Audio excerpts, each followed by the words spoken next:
everybody. Welcome to the second one-shot, the Vampire of Newfaire, Candela Obscura one-shot.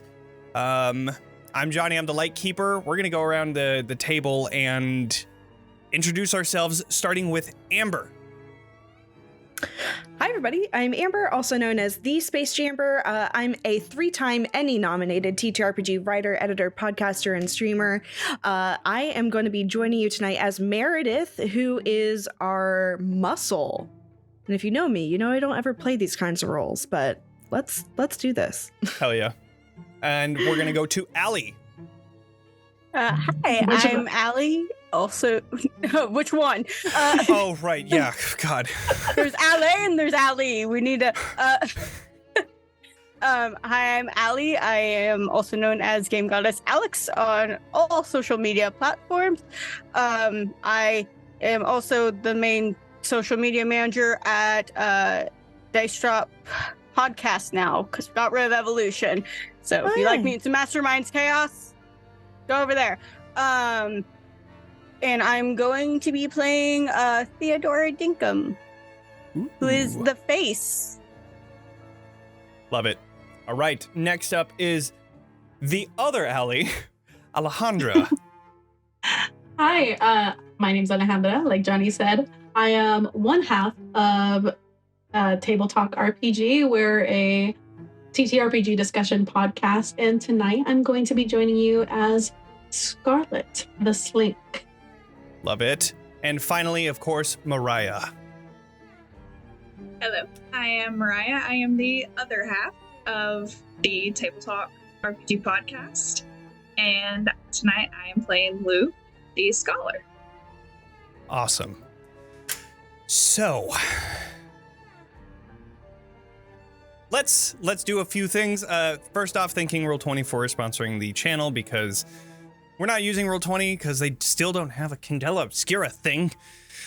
But once they do, you should definitely use Roll20. It's pretty sweet. Lots of great stuff on there, lots of great games, lots of TTRPGs, and we use it for our Ravenloft Misfits campaign here on TXP. But also, we want to thank Syrinscape for allowing us to use their awesome music app. I've been using it for quite a while now, and it is absolutely incredible. We just had this discussion just before we went on about how we're going to do this other scene, which you'll see, but I didn't have an atmosphere because I wasn't prepping for it.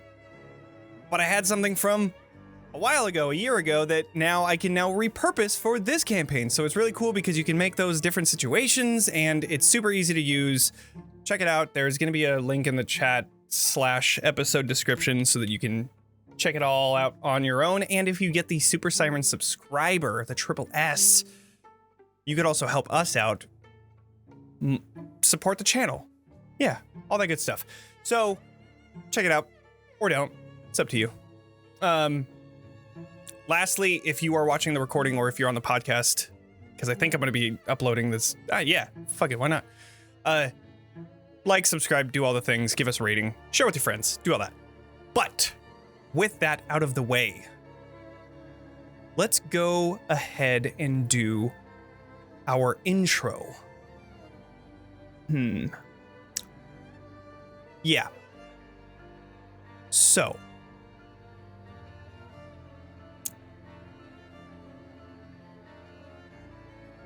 our view comes down from a full moon in the sky and then down to the white light that reflects off a thin layer of snow on the ground, Newfaire in winter. You see, as we come down, the white light of the moon is then contrasted against the red orangish glow from the electric lamps that line these streets. You see horses and carriages walking through cable car, and then we come down to about eye level height as we're walking down, passing faces as we turn towards an alleyway. We begin entering this alleyway, coming closer and closer to a figure that you see holds this bowl of soup or some sort of hot meal that you can see is steaming in this very cold night. You could see that they're covered in this very thick wool blanket. And we stay there for a moment as you could just hear the silence of the night. It is very quiet, other than the random hooves and clinking of the cable cars every so often. And then, just past this person sitting on the side of this building on the right, we see the darkness of two buildings just next to each other, the moon not being able to shed any light, as well as the lamps that don't go here. We hear a sound, metal clanking. And you see that this man is startled as he looks over towards the shadow. He begins to put his soup down, and you can see him shaking as he just looks over. Hello? You can see that just from his shaking, the nervousness that is just washing over him as a small rat comes running out of the darkness. He just laughs to himself. And after he has gotten up to look and make sure that he is ready to leave at a moment's notice, we begin zooming back out as we see him. His shoulders are now untensed as he sees the cause of this sound was just a silly rat. And as we begin to zoom out, you see this shadowy figure from behind, lurching over him. And as he turns, you see terror in his face as this figure then plunges into his neck and begins drinking his blood. Until finally you see, once this figure is done, they set the body down and light a candle, setting it just next to the body as they finally leave. And then we come back down to see the hand of the deceased right next to the soup before it finally goes back. And now we start with our characters here in a speakeasy sort of bar. We have dancers that are on stage, backups for this main singer, this woman in a beautiful red sparkling dress who is holding onto a very old-timey microphone. I just imagine the ones that have like the lines over. I can't remember what they're called, but holding one of those and moving around, taking the chords with her as she's walking through the tables that are set up. And as this is happening, you see that there are multiple tables set up where people are just dining and drinking and talking about whatever their days may have been and whatever they are planning to do. There is a second floor balcony that overlooks this small dance floor in the center and a main stage where that woman was singing, as well as on the far end of this bar is a rectangular bar where multiple people are sitting, and most of them have their backs towards the bartender as they're watching this performance. Where is... We'll start with Meredith. Where would Meredith be in this bar?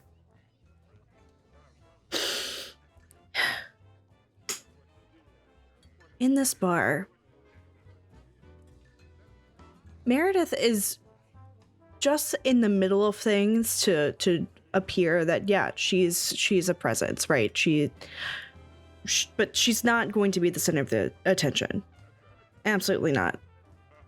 The thing about being an archaeologist and the thing about being in spaces like these is that you want to be present for everything around you. You want to be in the know but you don't want to be the no. You don't want to be that subject of gossip and of fanfare.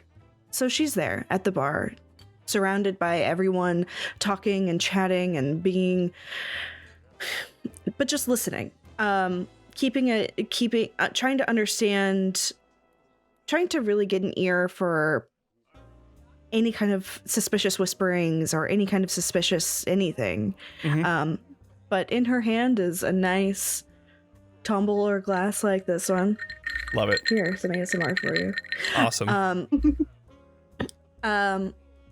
As she's just sipping gently on an old fashioned, probably trying to strike up conversations with the bar, like the barbacks, as well, because they're probably going to be the best source of information.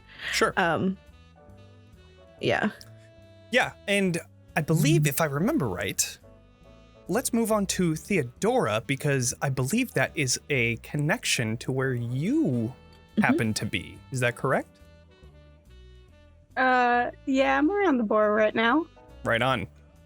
What is Theodora doing? Actually, wait, going back to Meredith, what do we see as we see Meredith? What does Meredith look like? Sorry. Thank you. Yes. Meredith is a woman in her late 30s, early 40s. The time is irrelevant. And when you're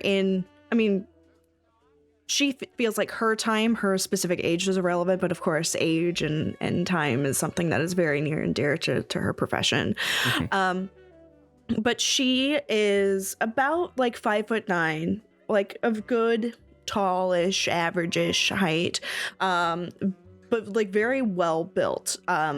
You can tell like her thighs and her calves are very like sculpted, but it's kind of hard to tell underneath like the nicely tailored like suit she has going on. The way I described her was like a mixture of like Rachel Weisz's character from The Mummy and Helga from Atlantis: The Lost Empire. In terms of her attire, so she's got like a little balloon blouse on with like the balloon sleeves. I love that. But like some like scars and scratches and everything on her face and her arms from, of course, her time digging. But like ultimately, even though she, to kind of tie off the whole look, she has the like very mouse brown hair, unassuming, but it's tied up in a low bun at the nape of her neck, with like some dangly strands on the front. But it's like, even though it's very simple, it's put together. She does what she's about, and there's no question. I would also say she has like probably a couple like cigarette butts like lining like her spot next to her at the bar, and she's probably on like 3 or 4. So she's got like, Amber, I'm not a smoker, so I don't have anything that I can use to like other than a crochet hook to be like to illustrate you got this. It. You got it. Yep. Cool. So she's got like that. Yeah, awesome. It's very this kind of. Yes, so I love it. That's so good. Those at home listening. Beautiful. I've got a crochet hook in one hand with a cigarette, and then I have my rum and coke in the other. Love it. That is amazing. So that is Meredith. Now we are moving on to Theodora. What is Theodora doing at this point? You said that she is at the bar currently. Currently, she is also trying to get the attention of the bar back, but is also paying very close attention to the people that are sort of right next to her in the space around her. She's sort of looking around to see who's wearing the more in-style stuff right now, who's looking the most ritzy, who's looking like they have more jewelry on to be more flashy. And the way Theodora, the way she presents herself is she has the short strawberry blonde hair that is sort of curled under. She wears, instead of skirts, which is a little bit scandalous at the time to not wear skirts, she actually wears like leather breeches with one of those really cute like Victorian like flare out jackets that kind of have like that skirt vibe to them, and a blue corset with it. And the thing is with Theodora is she's never low key. She always wants to be the peacock in the room. All eyes have to be on her. Love it. Okay, so you're kind of taking a look around. I would say that this is a low stakes roll, but let's go ahead and have you roll I believe it is a, survey. Yeah, okay. I was going to say sense, but that's not right. Survey Both of roll. us? Right, and you're trying to listen in for like some sort of information, right? So yeah, why not? I'm listening in specifically for my stuff in Candela. Yeah. So then both of you make a survey roll. And if you do not have a circle, that is rolling 2 different die and taking the lower one. So it's like a disadvantage roll. Okay, hold on. Sure. So I have 2 circles in it. So then two dice. So, okay. And then Yay. if you have that diamond, which I don't remember if you do or not, but if you have the diamond filled in, that means that it's a gilded, and you would just switch one of those dice with a gilded die. Okay. But yes, so you just have 2 dice then. Okay, and what are we rolling? So you would like to get a 6. That is a full success. There's no complications. A 4 and a 5 is a mixed success, which means that you succeed, but at a cost. Something happens. And then a 3, 2, and 1 is just a failure. Completely. Okay. Yeah. Good news, I got a 4. Good. Okay, so it is a low stakes roll as you're kind of just, What do we I got get? a 3. Cool. All right. 3 was my So, highest. I would say that Meredith is trying to listen in on things that are happening around, but it's a little difficult with all the hooting and hollering that is going on in here as the performance is transpiring. So you don't really glean any information. You don't gain any insight on what is happening, who people are, anything like that. But Theodora, you're taking a look around, and there is one specific table that you see. It's not the most upscale dressed person, but one of the people, this woman, is dressed in very formal attire compared to others. And you can see that she is like leaned in on the table talking to somebody who you can't see the face of, but you can see the back of their head. This is a man that is dressed in not as formal, but still formal attire. And they seem to be talking. That is something that catches your eye. As that happens, we're going to go over to Scarlett. What is Scarlett doing in this bar? Scarlett is doing what she does best and identifying her target. I was going to ask you, since one of my abilities is to scout a place, I would assume I've been scouting at least 100% for a little bit. Mm-hmm. And it would allow me to ask a question. Sure. What do I notice that others do not see? Okay. And I'm guessing this is going to be like a question specific to your mission. To right? my mission. Something you don't know, or that nobody can notice, but you are easily able to catch, is your target, of course. But more than that, you see that the man that is sitting on one side of the table. Where are you standing first? I would like to be able to at least know the idea of where you're looking. Oh yeah. So Scarlett, whenever you see her, I'm assuming I'm not the person talking to this man right now. Correct. Yeah. Okay. So what Scarlett would be doing, I think Scarlett in this bar, she would be by the bar, but notably she kind of made her way in with the owner, who is a longtime old friend of hers. He kind of gets her in. She's drinking an old fashioned, which is rather strong for a lady of her standing. But she takes it like a champ. She's dressed in a long red overcoat over her skirts and black. She's got a lot of fine jewelry, denoting someone of like a higher status for sure. And she would be kind of scouting the area, identifying her target, and kind of getting the lay of the land, all the while the guise of just like pleasant conversation with the owner. Sure. So then I would say that the owner has like a second floor private like suite, almost like his own area that says, you know what, you can come by anytime. Go ahead. You know, this is as much mine as it is yours. We're good friends. So you're able to come up to that second floor, and that gives you a perfect vantage point on this table that is in between, like, it's not the center, but it's more towards the inside of the the outside of the bar, seeming like they're close to the door so that if they need to, they can get a quick escape.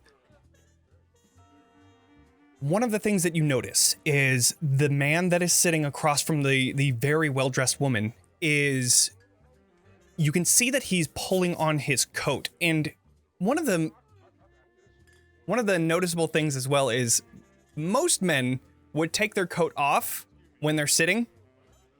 He has his coat on and it's buttoned, which is also, like, for sure not a usual typical thing to do. If they do keep the jacket on, they definitely unbutton because it's just not comfortable. So that's one of the things that you notice. And then you see, like, he's adjusting it often. And one of the main things that you see, a tell from this person, is after he adjusts the jacket, you see him touch near his chest to move something. And then he continues with whatever conversation there is. So I think that just rings a bell in her, and she just kind of makes pleasant conversation, but she's going to scout the situation and wait for her opportunity to kind of make her way back down and intercede. Fantastic. Now we bring ourselves over to Lou. What is Lou doing in this bar? Yes. So Lou absolutely knows the man they're here to watch. Yep. As it is someone from her past. And because of that, she is taking care to stay out of his eye line. Mm-hmm. Because you know that he will recognize her as well. So I feel like she would have come in with Meredith and probably either would have been ushered into sort of an alcove end of the bar where she could monitor the room, and she's just probably sitting there working on her notes for a lecture, sketching out potential designs for things. Like, under the, like, she looks, also importantly, like, Lou is quite young. Like, she does not look old enough to be at this bar. She's at max early 20s, right? So, in probably shoulder length, sort of like sandy brown blonde hair. She has on a jacket that's, again, probably that similar sort of feminine Victorian cut, but she's also wearing trousers and knee-high boots, and is just sort of very busily writing in her journal, but also keeping an eye on everything that is going on in the room. A bit of a difference from most of the clientele of this bar, as most people come here to take work off and enjoy the night. But your idea of enjoying the night is delving into your lessons, delving into the information that you know, and learning more about the world around you. So you have multiple papers and journals out in front of you. You have your, I guess pens would have been pens are in this game, We'll say she has a pen. Yeah. If we have lead detectors, we can have a pen. Exactly. Fountain right. Yeah. pens existed. Right. Yeah. I just can't remember if it was in the 20s that they had it, or anyways. Candela Obscura has pens. Everyone else has quills. Yeah. Yep. It's one of those like fountain that where you had to refill the ink, and it's like, you know, it's that. That's It's the not one. like a Bic, but it's, you know, it's Yeah, the yeah. whole little. Thick. So, as you're writing away, what would you all like to do? Can I make some kind of, I think 2 questions. Sure. One, have I ever seen this woman before? So like, yeah, is that, I don't know what that kind of a role would be. Maybe. Maybe read.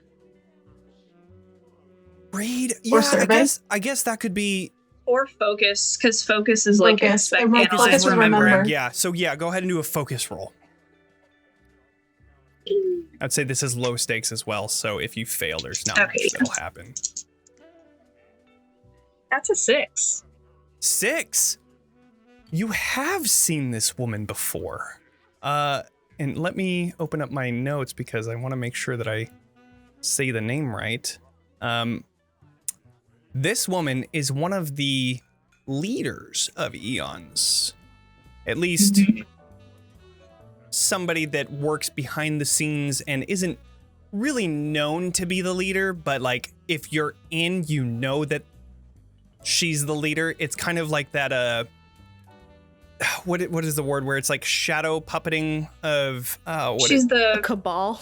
yeah. puppeteering. much. Yeah. Yeah. Run behind it. Yeah. She is the one behind everything, though it's not outwardly known. But with your connection to Eons, you've heard this name once or twice, as I'm still trying to find it in my notes. Hold on. This is Elvira Dryden, one of the 2 shadow leaders of Eons. Interesting. Okay. As you're looking Then at I- her, you could see that she is leaning further in, and then she points to the table, tapping onto it, as in like a, give it here. Right. Like, give me a thing or just give me. Then, yeah, I think Lou would look around and try to catch Meredith's eye if she can, as the person who knows the most about her history, connections, and things, and sort of try to pass that info along very discreetly if she can catch her eye.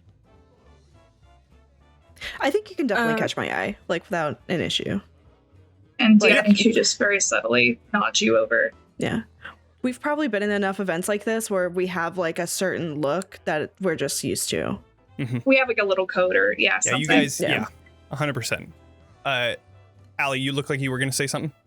Yeah, I think Theo is just actively. I'm going to guess it's safe to say that she saw the guy like move something because she's like clocked him at this point. Yeah. Currently, you see like you're still behind. So there's like Okay. the bar is There's on like the a few people. the bar is near the door, and so you're still behind the table. Not by far, Okay. but like you're still behind the table, or at least behind the man, so you're not able to see the features. But you definitely see him like fidgeting with his and then now at this moment, after she has requested whatever is being handed over, you see he opens up his jacket and reaches in for something. Question. Yes. Since I was kind of surveying and I was looking for my in, when I could see like the body language, like of a deal about to be had, could I have made my way down? And basically what I want to do is I want to walk over, feign like I'm tripping, spill my drink on him, and Okay. as he's opening his jacket, try to sleight of hand. All it right. out. There's a lot of things happening at once. So you're making your way down the stairway. Okay. Yes. So you're gonna have your drink in your hand, making your way towards the table. What is everybody else doing at this time then? I was also going to start making my way, but I also tripped up the people that I'm also like working with to Okay. like clock that guy. Love it. I think it's safe to say that Theo was also planning on like creating a giant ruckus when as soon as that whatever it was put on the table, and I love it. Yeah. So then, and then we'll go to Meredith. Are you doing anything in this moment? Actually, my question is, would I know, like, I feel like I would, but just to check with you, like, I would know everything about this woman that we pegged, right? Pegged is the wrong word, but that's the word I'm using.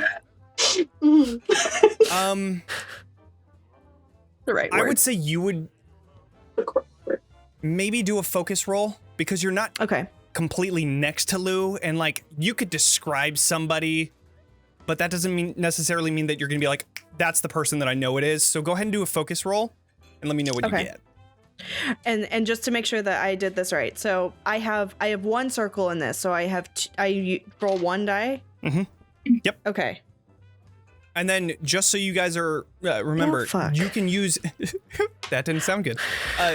You can use drive points to add a die to any roll. But when you use them, there's not very many ways to get them back. So just keep that in mind.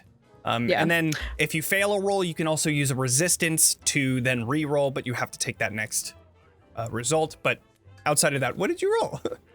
I rolled a 2. I'm probably like too many cigarettes and too many old fashions in to like be able to notice. So as you're, you see this happening and you look over towards this person, this woman that's currently asking for whatever this is, your target. As she does that, you stand up and then there's a guy that's walking by with a full glass of like rum and coke kind of drink. And as you stand up, he kind of runs into you and his drink pours onto you and he, I'm so sorry. I didn't mean to, I didn't see you there. Can I buy you another drink? No, sugar, you can't.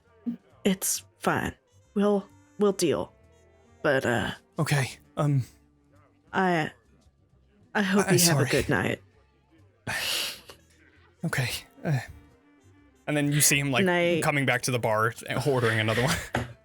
I'm gonna be sticky the rest of the night, but oh well. Yep. So, and then as that happens, Lou, you see this transpire as a drink gets poured onto Meredith, and you know, whew, there's some fire going on in there. Yeah, I think as things and just the energy starts to shift a little bit, and she tracks, Scarlett moving down, she'll just kind of look up, and look at the barkeep, and she's like, crazy night, and just sort of starts just pack all this up. Cool. Yeah, you're getting ready to get the fuck out of here. Yeah, just gonna get ready for whatever the fuck's about to happen. So it's gonna be something. So that brings us to the two people that are converging on this table to hopefully grab whatever this item is. I will say, let's do a move roll to see who can get there first. I've only got one, so I'm gonna spend a drive for this because I do want this. Ooh, I would like to get. Okay, so if I have a gilded, I replace one of my normal with my gilded. Correct. Okay. Yep, and then if you take the result of that gilded, you get a drive point back. Okay. But it doesn't go over your max drive, right? Yeah, you can only hit the max. Okay. So if I do a drive, I get to use the gilded dice with it then? No, as long as it's you have a diamond that's filled out on the left side of your. Yeah, if there's a diamond there, then you get that gilded die, and then it replaces one of your die. Okay. But you can use the drive for anything. It's just only your actions that are gilded let you replace your drives. Right. Got it. So if you were to roll a 6 on your regular dice and a 4 on your gilded die, you can either choose to get the full success, or you could choose to get the mixed success on the gilded die and get a drive point back. So there's like a balance between the two. Okay. Well, I rolled a 6 on that gilded die, so I'm going to take that. Heck yeah, right on. I rolled a 4. Okay. I also rolled a 4. Okay. Interesting. Rollies. Yeah, I kind of like this idea. Go ahead and roll again. Let's roll again. Let's see Okay. who gets this. Because So you if I wanna technically use both it- succeed. Or So wait, if I that's wanted right. to use a drive.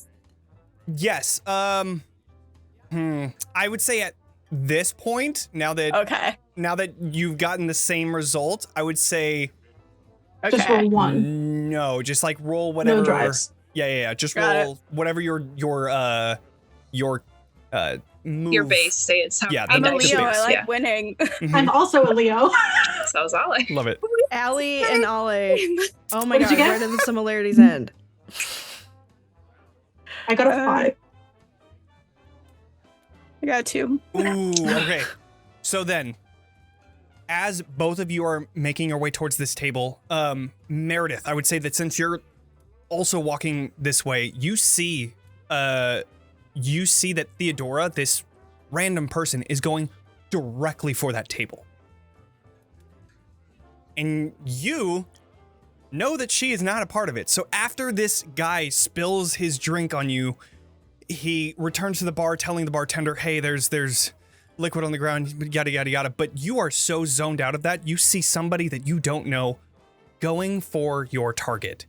So immediately, the first thing you think is somebody outside is going for this. So you bolt towards Theodora.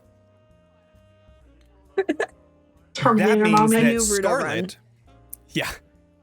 Scarlett, you are heading towards the table and you see that Meredith is zoned in on a person. And it catches your eye just as you see Elvira grabbing onto this small glass vial filled with like a viscous liquid. I think of it as like a weird white kind of translucent color within it. She's about to grab onto it, and you just come by and snatch it and begin running. When that Those powerful happens, dice come into use. when that happens, Can I, Theodora, for flavor? Yeah. Can I, for flavor, if I snatch it, can I replace it with my glass and keep going? Hey. okay. Yes. So then Nice. with that, you definitely need to do a hide check. And I'm going to say that Okay. this is not a high stakes roll, but it just, a regular roll for sure. Yeah, Do a hide I'm check. definitely gonna spend a drive on that, and I Mhm. have a gilded. That is a 6. Wow. Not only okay. gilded, but Amazing. Okay, so then how do you do this then? How do you make this a smooth transition between one of the this vial that is on the table with the glass that you have? I think it's one of those that she kind of walks by and she hits the bottom of the table, like Love the it. leg with her boot as she walks. So the table jostles, and Love that it. moment of people at a bar and you're like, oh shit, my drinks, my whatever. And in that confusion, she just kind of very deftly Great. slips her glass where she would have expected to feel the vial, and then keeps going. So you grab onto the vial, switching it with your drink very expertly. You've done this so many times. Slamming into the table. So sorry, and then you leave with the glass vial in hand. Theodora and I would say Meredith, you're kind of focused on Theodora, but you definitely see Scarlett walking by. Mm-hmm. As Scarlett begins to leave, you see that Elvira is looking at her and just kind of scoffing, and then returns back to look at this man in front of her, and then down to see not the vial, but a glass.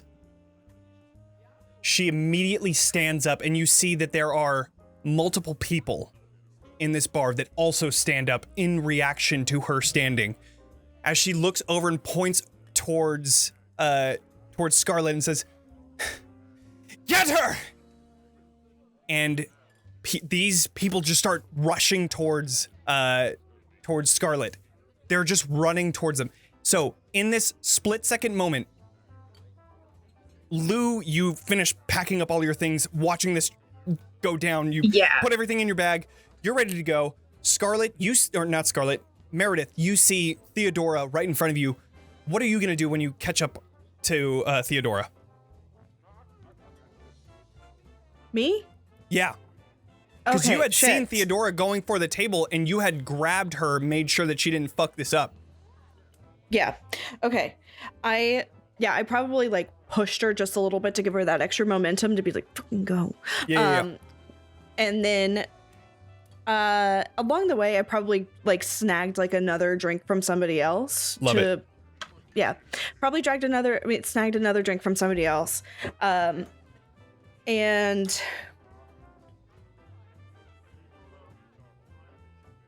okay, you know what? I definitely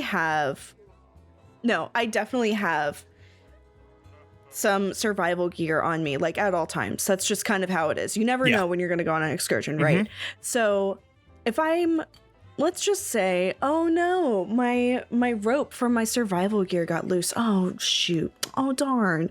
It definitely probably, it can be used to trip somebody if it gets loose, to ensure they don't make it to the table on time. Cool. And oh shit, that's just how unfortunate. I have to spend time in the way winding up my rope. Oh, that's awful. Yeah. Okay, so then for this, I would say do a strike check. And then Theodora, go ahead and do a maybe a move check to dodge out of the way.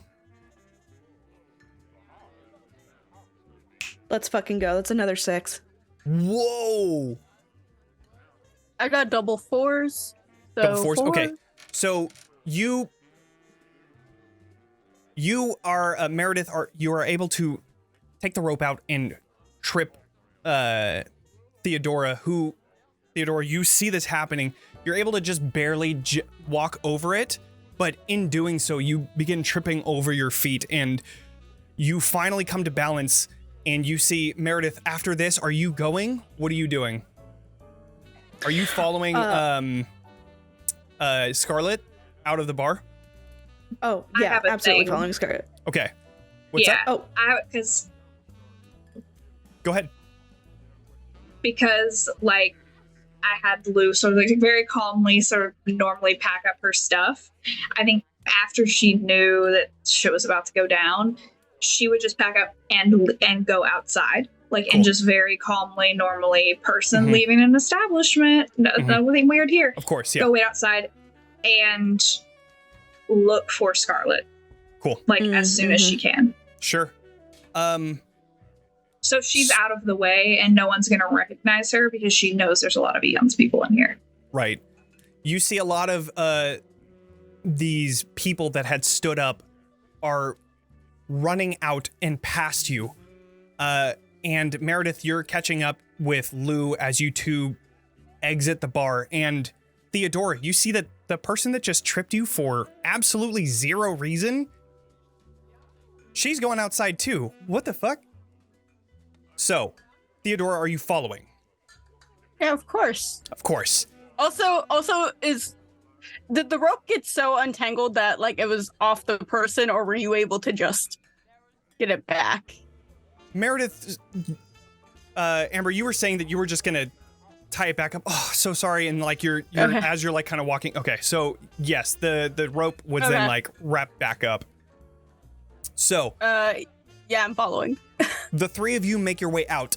I will need Scarlett to do what are you? How are you getting away from these folks? I think because of her relationship with the owner, she kind of ducks through like one of like the back ways that like I like that. Whenever high profile people need to kind of skedaddle, and she knows she's going to be let through. And kind of goes that way out to like the back alleys, and then she is gonna try to take advantage of what she can and hide out. Okay. So then I will need you to do another hide check. This one is a little bit higher in terms of the stakes on this one. So hopefully you roll well.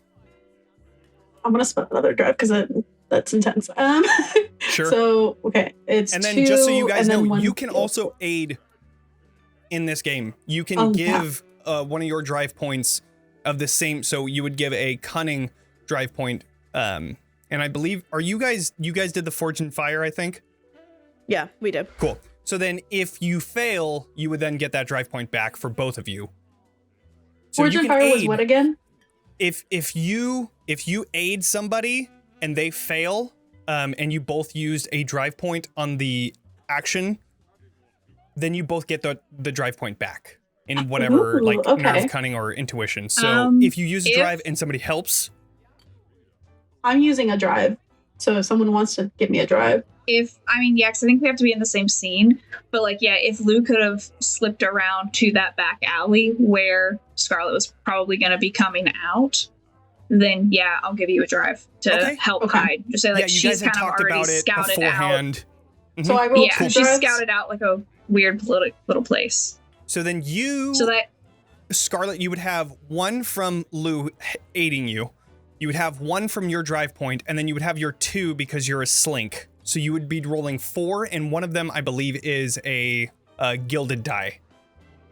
Because I think you have Only one of them is a gilded. Okay. Correct. Got it. All right. Yeah. Fixed. That is a 6, not on the gilded.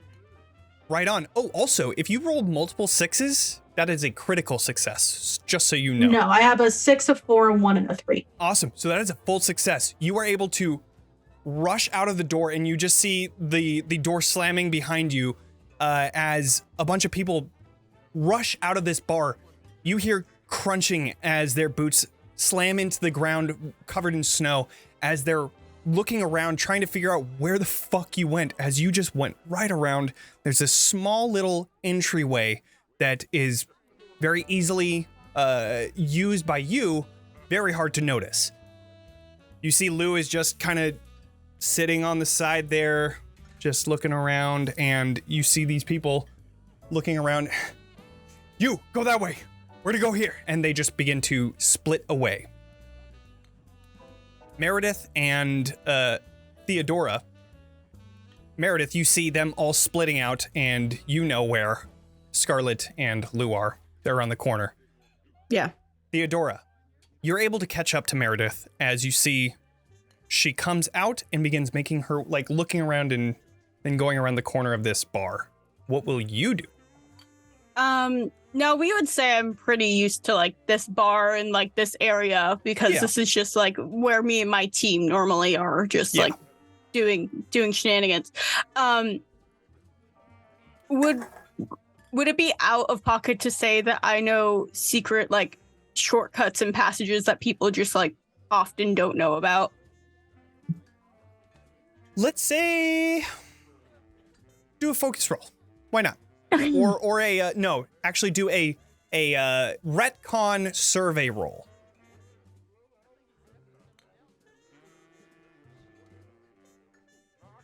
Five. Sure. Okay, so then you would know about this entrance as well. You would know that there is a side entrance that you've used once or twice. So, before Meredith clocks that I'm now behind her, I'm going to sort of double back and go through that alleyway that has that entrance, and she's watching for all the other little guys just running around now. Gotcha. Yeah, they're out and they are searching around, but you see that this entrance has Lou just standing right outside of it, just kind of looking around and making sure nobody sees this. This little alleyway, the person that ran out is not visible. Most likely gone into this entrance, and you are here with both Meredith and Lou and yourself. So you see this person that was running towards this table is now approaching each of you. What do you all want to do? I think Lou's kicked against the wall and she was about to light a cigarette, and then when she sees Meredith, she's and just slides that back, puts that back away. We just won't have that conversation today.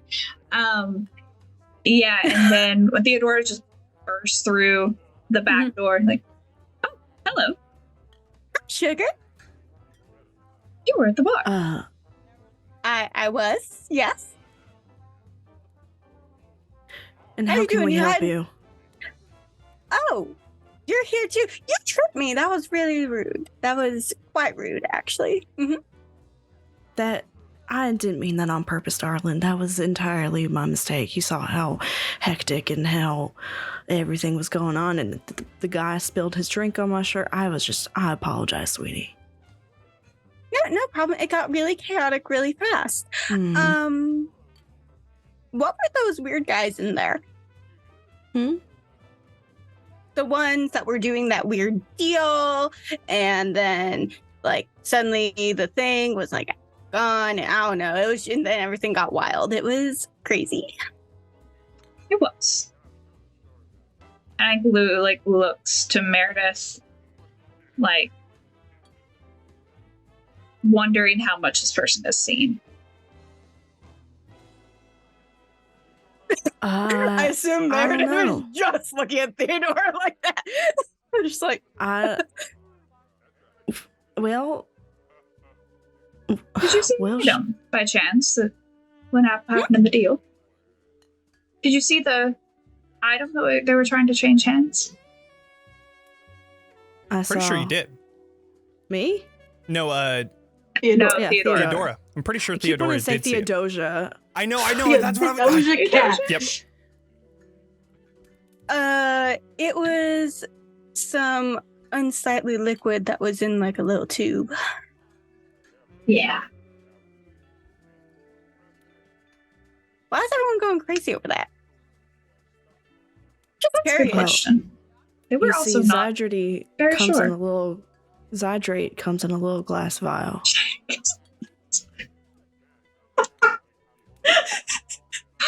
All right, stream's done. And log off. Love it. It's Ivory now, that's canonical. Okay.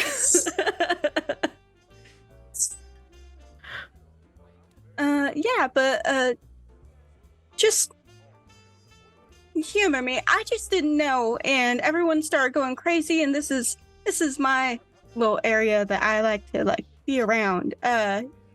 And if I don't know what's going on,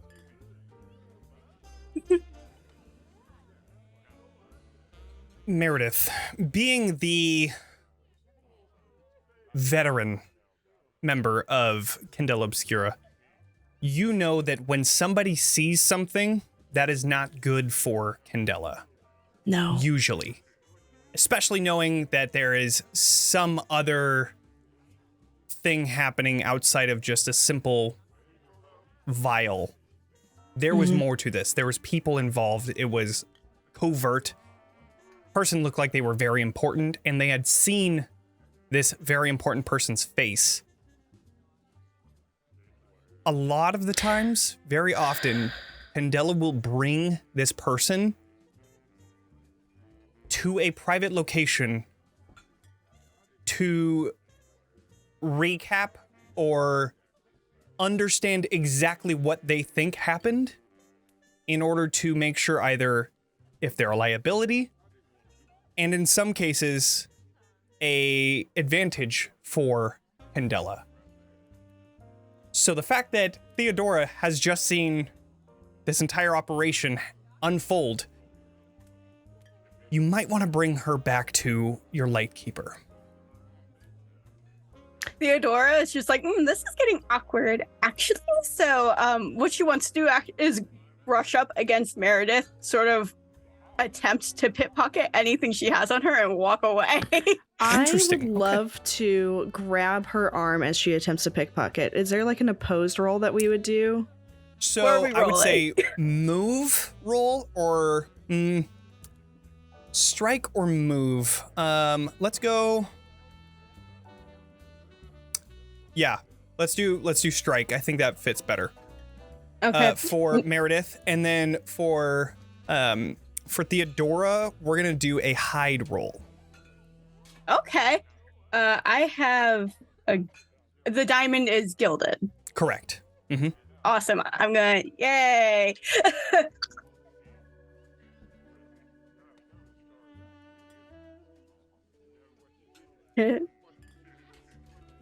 I got a 6. Fuck, Cool. I got Not a on the 5. gilded. Okay. So Nice. you're both successful. Mm-hmm. So I would say that Theodora is able to steal something off of your person without you noticing. But you are also able to grab onto her and keep her from going away. Yeah. You see that there are still people rushing through the streets, but you have Theodora in your hand, and she is not able to get out. But she. This is what I'm Yeah. thinking happened is Meredith grabbed on to Theo, and Theo was just like, I already got this. And then she subtly passed it to her other hand and just tuck it away. And she goes, what do you need, sugar? Don't sugar me. I'm old enough to be your mother, sweetie. Now, what did you see in there? I saw a vial of unsightly liquid being passed around, and then shit hit the fan. I look to Lou with one of those knowing looks that we've established between ourselves, like, fuck. Yeah. And I think Lou would sort of kick off the wall and walk over to where Theo and Meredith are. Like, did you recognize any of the people that were there? The man, the woman, any of them? I know nobody, and I don't ask questions. That's not a bad position to take, to be honest. Thank you. It's not. It's generally a good idea to just mind your business when you can. Unfortunately, those people are kind of dangerous. And they saw you. No matter how much you know about them. Well, it's That's the very thing. hard to So- miss me. It's very hard to miss me. Look what I'm wearing. True. You look great, by the way. But, Thank you. all the same, we should get out of the alley All the same, you were with seen. the people. Of course I was seen. Look what I'm wearing. Again, I look great. The entire point was to be seen. Lou, I I think think we my gotta friend- take her in. I agree. You were seen by people that you would not want to be seen by. These are not people you would want to find. You would want to find yourself on their radar. That seems like a them problem. And we don't want to make it a you problem, Lil Missy. They have a tendency to foist their problems off onto other people very easily. Take my I word for promise that. you don't want it to be a me problem. It's not going to end up good. We can, I know we're all speaking very cryptically, we can explain more clearly and thoroughly if we aren't in an alley where there was just a attempted heist. Would you be alright coming back with us? Sure. Now, let me Scarlett? remind you, I could be your mother, so not like that. No, nope, not Love that, it. not like that. No. Well, now that Not the sounds intention. boring. Now it sounds boring. So, I think like Lou is bright red. Like Sure. she Mhm. fully, just like a very plus. I mean, like, to be fair, that was not. You never know where the night see, will go. the That thing was not the I wasn't even- intention. I wasn't even thinking like that to begin with, and then that was said, And now now I'm we just like, all oh, that are. was kind of on the table. Oh, Now no, it's I'm kind of the upset. only thing we can think about. Yep, Scarlett. So, within this, in the alleyway like- watching this happen. yeah, within this like side We're all in the entrance, same you're just alleyway. You're hidden. there's like a window here that's covered, and like with a curtain on the inside, and you're able to just watch this entire thing happen. Can I do like a survey and see, or I don't know, whatever check you want me to do, to see if I caught that Meredith was pickpocketed? Sure. Ooh. Yeah. I mean, you've been watching the whole time. Yeah, go ahead and do a survey roll. Survey. I've been here Okay. the whole time. I've been here the whole time. Oh, So if I have a diamond and a 1, it's just 1 gilded, right? Correct, yeah. I'm learning. We're all learning. system. That's a 1. I didn't see shit. Yeah, nope. But you do see that this interaction is happening, and Mhm. it seems like they're getting ready to either get the fuck out or join you in this little, like, cellar of this bar. What do you all do? I think I think Lu- Okay, go Scarlett ahead. kind of like will peek out and look at you. Were you picking and up a Lewis straggler? was like, Out or in? I was we're gonna hoping have you to got take out. it back. We need to go. Now. Fair Okay. enough. So I imagine that you're returning to your chapter house. Fantastic. Yes. Yeah. But I would like I was gonna somebody say, to do a pulling. hide roll. Yes, and of course, yes, you're bringing. I think Theodora Probably best is for me to do piqued. it. Her interest is Wait. piqued in following. I feel like I'm I'll being do dragged. it. I don't really have a choice. Yeah. Yeah. I'll do it, and as we're going, I would also like to be like generally surveying, making sure Sure. we're not being tailed or anything like that. Sounds good. So I'll do the hide. Oh, my hide is 2. No, yeah, that was correct. Okay, I got a 5 and a 6. 6 Hell on yeah. the gilded. 6 on the hell gilded. yeah. Nice. You get one of your Yes. drive back. Okay.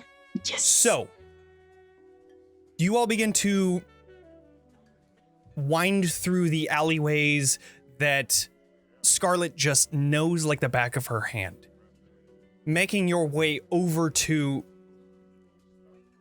need to remember the name of it, the Butterscotch House. Oh yeah. You come to the main area of the Red Lamp. You leave the Red Lamp district. I don't think that there would be a candy shop there. Actually, there might be. Who Why knows? not? Who knows? There might be, but it does have a back room. So you leave the Red Lamp district to go to more of the like not industrial but like business portion of the town, which I believe is the Seidel. Yes, the Seidel. The Seidel district, the like more middle class area. You see the large 2 butterscotch candies that are over this red door. Currently, since it is night, this is closed, but you have a key because it is your chapter house, and you're entering into this candy shop. The smell of sweets and sugar hits you very quickly. Nobody is at the counter, at least not yet. As you enter in, the bell clanging, and the light in the very back switches on, and you see a older gentleman, like late 50s, very sweet looking, one of those soft and tender souls, coming out with like this big, huge handlebar mustache, and he comes out a little disheveled in the hair, seeming like he was resting or something, and he looks out. It's you. And who is this? We picked up a straggler. I see. I'm Theodora. Theodora. It's nice to I meet you. don't know why I was dragged here. She saw something she wasn't supposed to see. Ah, I see. I am Alvin. It is nice to meet you. I imagine it was successful? And like Scarlett will pull the vial out from her jacket and hold it. Perfect. Here, come. And lock the door behind you. Mm-hmm. Locking the door, you follow Alvin into the back of the Butterscotch house, where there is this large bed where he usually sleeps that folds up, and there is this false floor that he lifts up, and you see a staircase that goes down into the basement of the Butterscotch house. It goes down and then wraps around into this large living area where there are multiple couches, and it is a very quaint but yet cozy area where it is filled with books and knowledge, and a perfect place for Lou studying and whatnot. Let's see. Yeah, I think like on the way in, when we passed the candy counters, like Lou would have grabbed a handful of like some kind of candy. Course. Yes. And it's just sort of popping it in her mouth as she goes. And then as we go sort of past through and go down into the underground section, it dawns on her that we brought a strange person back to a candy shop, and we're now taking them into a basement of said candy shop and how that looks. And so I think she was just sort of like pass a few pieces of candy to Theodora. Like, it's not the kind of bad it looks like, I promise. I'm gonna be honest, I was about to steal some lollies anyway, so thank you. Yep, and then so like she'll go and like take her back, like put her books down that she had and sort of just settle in. This isn't the weirdest situation I've ever been in, I'm gonna be honest. Fair enough. Well, you better get used to it. Mm-hmm. So, Theodora, it is obvious that you had seen something that maybe you were supposed to, maybe you weren't, but something that gave you more information about the world that you didn't have before. I didn't see anything. These crazy people just brought me here. Just looks over to Meredith and kind of like, did she see something? Yeah, she was going. She was actually going for the vial that Scarlett took. Yes. I don't know what they're talking about. I don't know why I'm here. As can do confusing better as you live. might be, we may have a job for people skilled in lying and the art of misdirection. If you Oh will. no, that lie she just tried to use was not that great. I call it the art of gaslighting. Thank you. Call it what you will. We haven't used gaslights in years. Theodosia invented gaslight gatekeep girl boss. Hell yeah. Call it what you will. Our friends here aren't the best with words sometimes, and it seems like you may be. It seems that you've walked your way into our chapter house. Is that what you're calling it? Hmm. You might want to think of a new name.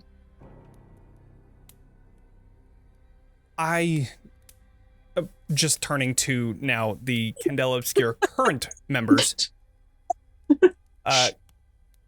reaches out for the vial and takes it, She'll produce it.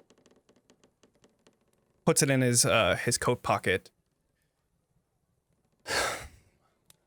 You did great work gathering this. Obviously, it seems that you came out unscathed, seeing that there were no bruises, especially on you, Meredith. I expected at least one or two. Could be worse. There was She could use a Unfortunately, change of but shit. I don't know if that counts. my network has found that there was a body tonight, mere hours ago.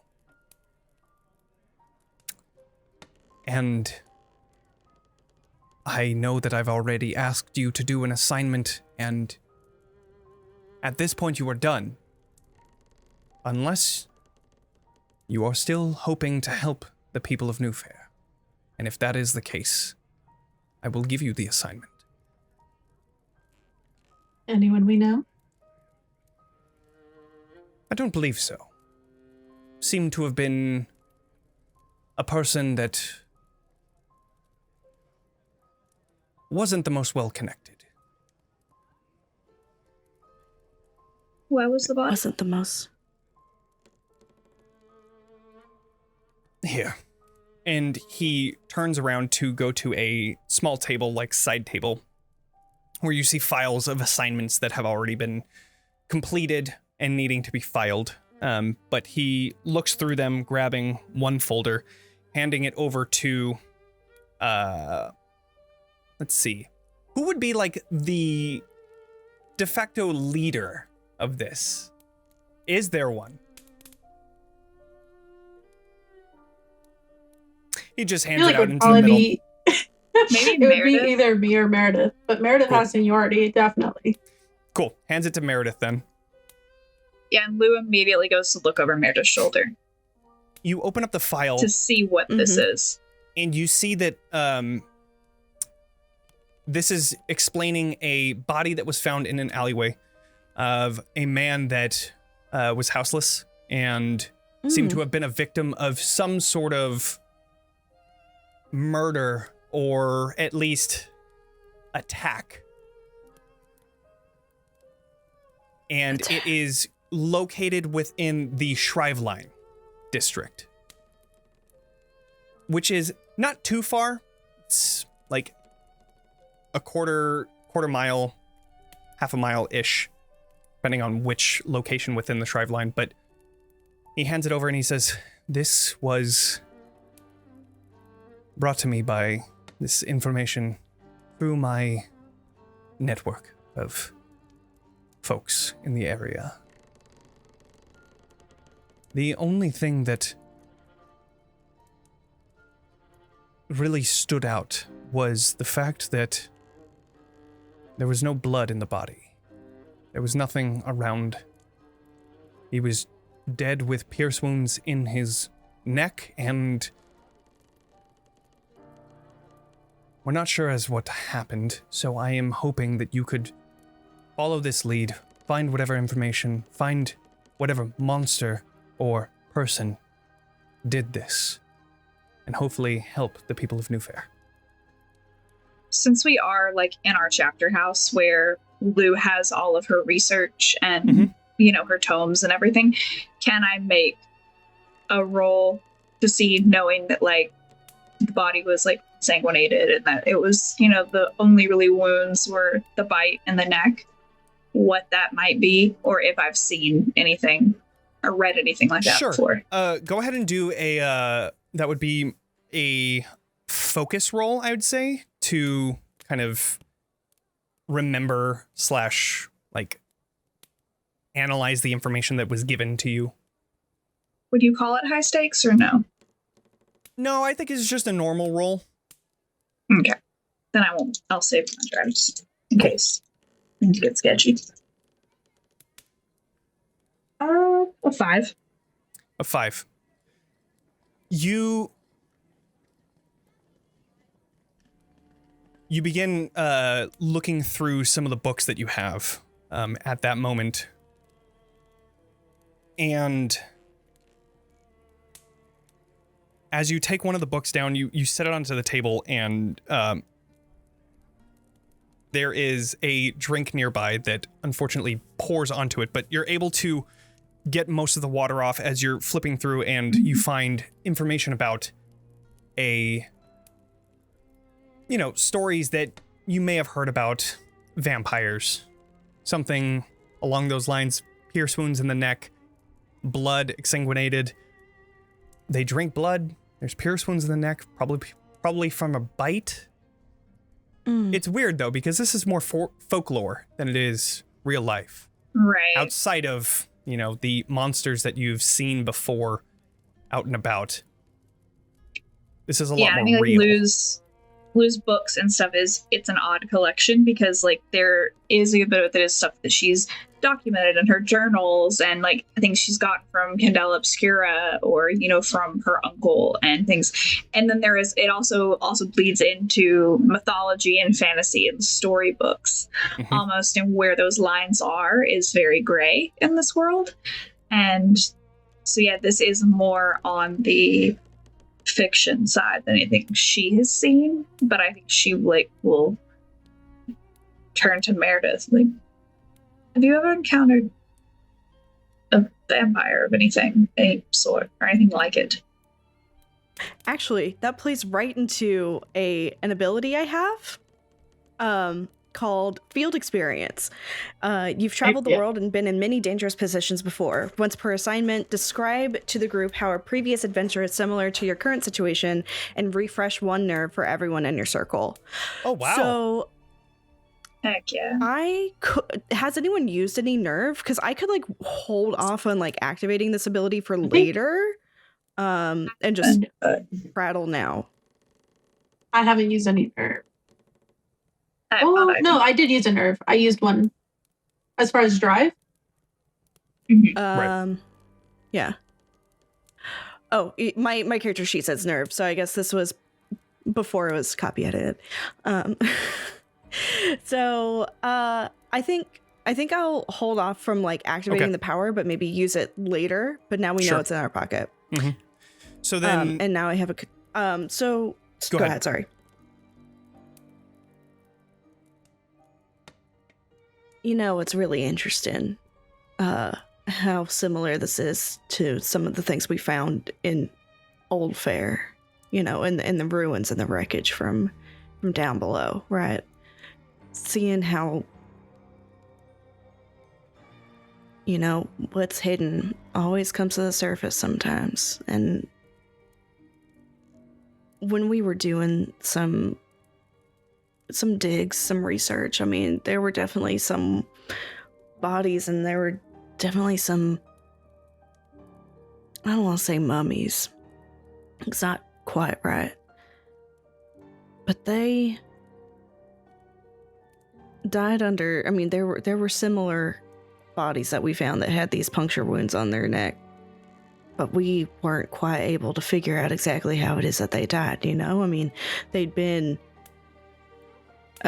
they were completely desiccated by the time that we got to them. So, I mean, it wasn't, you know, clear the cause of death. They just were there. But this is fresh.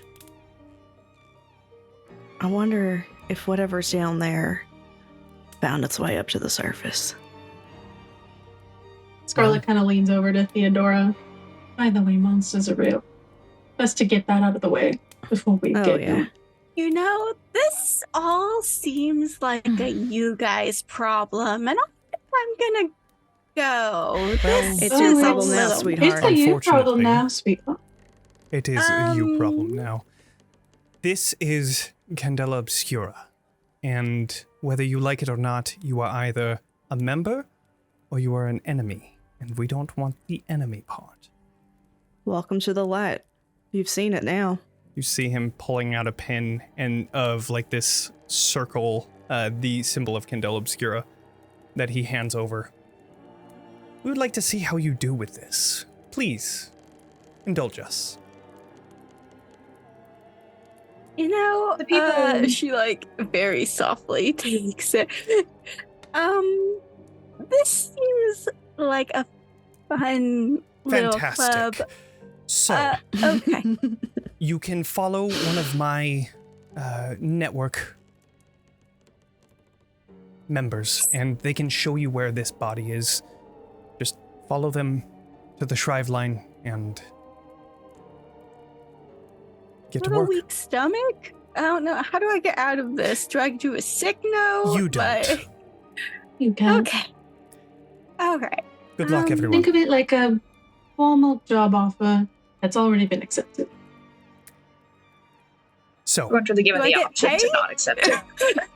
Do I get paid? sometimes You get paid with your life. You don't die. So, This feels... you leave the Butterscotch house and begin following this like teenage girl that is kind of dirty looking, like she might be like more of like lives on the streets and kind of knows her way around the city type of person. Mm-hmm. And nods at you and brings you over towards this alleyway where you find this body that is currently covered in this small layer of snow. Just next to him, you see this candle. And of course, the 2 pierce wounds that are in the neck are very visible. You are here at the crime scene. What would you like to do? Are there any tracks or footprints leading away from the body? Or does it look like the snow has fallen in the intermediary time? Sure. The snow has fallen, but I would say go ahead and do a survey roll to see if you can find some sort of tracks that lead away from here. Scarlett will take a small pouch of money and give it to the girl. Find a place to stay tonight. Don't be out on the street. Thank you. Wait, so she gets paid and we and she starts driving. I pay her. She just leaves. Yes. So 4. 4. Okay. You do see some tracks leaving. They seem to be going towards the north, but after a short period of time, they just get covered in this carriage and tracks and rail car rather, tracks and multiple footprints and things like that. But you definitely know that they went north after coming here. Okay. Would we know what type? I mean, surely we would know what type of folk live in the north of town. Yeah. Generally, more religious folk. This is, in fact, the Shriveline is where the Church of the Ascendancy is. So there's priests and different practitioners of the church, as well as just normal folk. This is more of a little bit high end, a little bit like just above the middle class, just a little bit. But outside of that, there isn't really much else other than the random people that don't subscribe to the Church of the Ascendancy. Yeah, that's mostly the clientele here in the Shriveline. I always heard that members of the church were bloodsuckers, but I don't think they take it literally. Well, communion and all of that, right? Oh, good point. Is it not wine?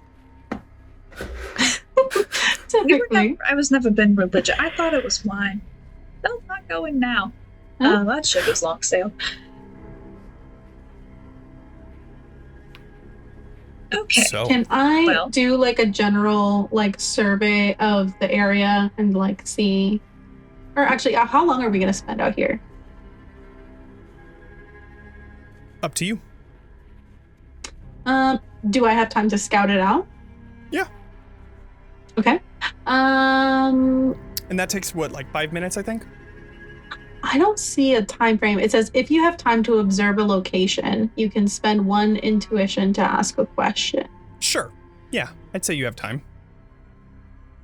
Perfect. And let's see. Can I do what path should we follow? What path should you follow? I guess we already know because we see the things. Mm-hmm. Maybe what in this place might be of use to us. Okay. So taking a look at this area, you see this bowl of soup that is untouched. You see this candle just next to the body. And as you get closer to the body, surveying what's going on, you see this small thing poking out of his clenched hand.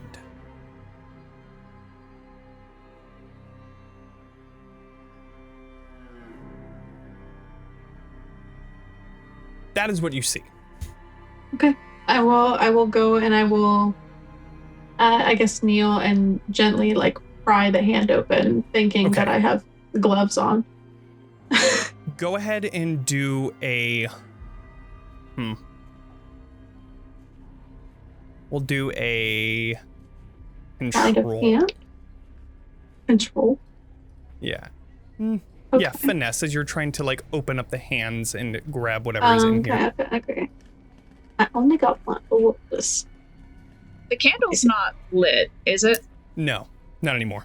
Okay, good. But it definitely looks like there was signs of it being lit. You can see Okay, that it's cool. a fresh candle. It is the hand is like almost frozen shut. Yeah. Interesting. Meredith.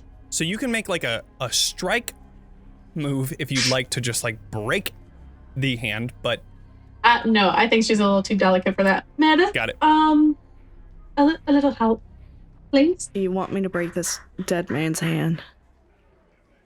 If you can't do it more delicately, yes. Didn't we be getting the coppers involved? What's... Absolutely not. Nah, fuck the cops. Periphery.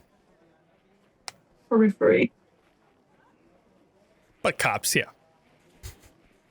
Yeah, fuck the periphery. You didn't really strike me as the type to get them involved anyway. APAB. All periphery are bastards. All periphery are bastards. APAB. I love it. That's so fucking funny. Okay. I'm not... I don't really do this. You can That's look a away if it's a 4. little I'm too prying much. this man's hand open. Okay. Yeah, I think Lou would pull back, kind of seeing that Theo's a little, like, very sketched out, understandably, and kind of go over and stand by her as we're having the hand prying debacle. Mhm. Also, okay, how to put this quickly.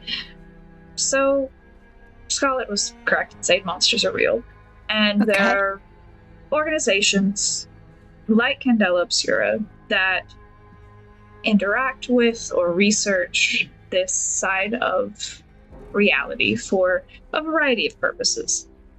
Really, it boils down to about 3 main players. There's Candela, which our motives are generally to protect the people and minimize the it's called bleed, the residue that monsters leave behind when they cross over. But there is also Eons. That is who the 2 people that had the Biosauron skull stole were from, and all of them in the stand-up, they were from Eons. They would tell you they're a scientific organization, but I can tell you from experience that they tend to blend science and the more horrific side of things to no one's benefit but their own. The last player, quote unquote, there's a department in the periphery, but they're tied in quite closely with the church and are more interested in covering anything up than actually solving it. So Okay. involving the periphery isn't a great idea because it would just get buried.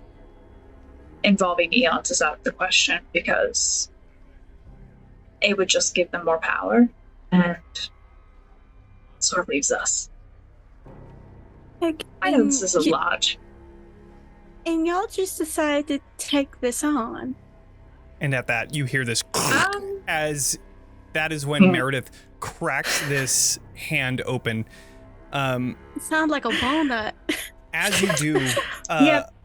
you feel this like sting as this piercing, stinging runs through your hand, and you instinctually flinch away. This is bleed that is within or covering this body. You take a bleed mark, but within the hand you see this small origami bird shape. Interesting. And then Scarlett kind of like bends at the waist and like delicately kind of plucks it. Okay. Do I notice like any writing? Does it look like a note? Are you gonna open it? Yeah. Cool. Yes, you do find some writing. You find this very long note. that seems like some sort of mad person had written. It starts off, I am the harbinger of peace. In this world, this person suffered. Now, they have been embraced with the ascended people of Newfaire. They have found a place next to the prophets in the great beyond. This is my duty. I will usher the rest of these people of Newfaire into their life, eternal, for I am touched by the holy light of the ascended prophets. They speak to me, tell me to save my neighbors and bring them to peace, end their suffering. Though my actions are admittedly egregious, I will consume the sins of others. For soon, I will become ascended. Above Ladies, table. we have a zealot. Oh, sorry. I was gonna say above table. You know, like that King of the Hill meme where like Hank Hill and like, all I can think is Rusty Shacklebolt. That is not his name. They pull up to a cult. Yes. Yeah, they pull up to like the cult, and he's like, "Are y'all with the cult?" Yeah. All right. It's that energy. We're in the right place. That energy. Yep. Very much so. Yeah, I think like watching Scarlett's face as she reads that, Lou would go over and skim it as well. Like, is that writing anything Eons-esque, or does this seem to be like a different type of fanatic? Like I can roll for that too. Yeah, I would say go ahead and do That would be- analyze the focus. Okay. She'll like hand it to Meredith. Seems someone's taken to feeling out divine intervention on themselves. That's a 6 on the Gilded. No, it does not look like anything Eons would do. Eons doesn't really partake in anything religious. It's mostly science. Yeah. No, this has church written all over it. Absolutely. I'd like to think in this very tense moment where everyone's like reading this note, you just hear just like the crinkling of unwrapping candy, and she's like, "Sorry, I'm a stress eater." Love it. Yeah. Like those little strawberry grandma candies. Yeah. Yeah, like Love it. saltwater taffy. Yeah. Just unwrapped. Salt. Any candy you can think of, that's in the butterscotch house for sure. Oh, yes. Absolutely. Okay. Well, this gives us a start. I mean, we need to go to the north and go check out that part of the city and see what the hell's going on. But one of the things that that you kind of connect is the church is actually to the north. So that's definitely a point of interest. Just those two pieces finally coming together. The church is in the north. Right. Do we know, like what time, like what is the current time of day as we're out here? Currently, it's like more evening, more like nighttime. Because you guys were at the bar, it was like maybe It was pretty late. like 7, 8, whatever. It is now getting into like 10-ish. Mm-hmm. I don't suppose there's any evening sermons we could catch. That's a good shout.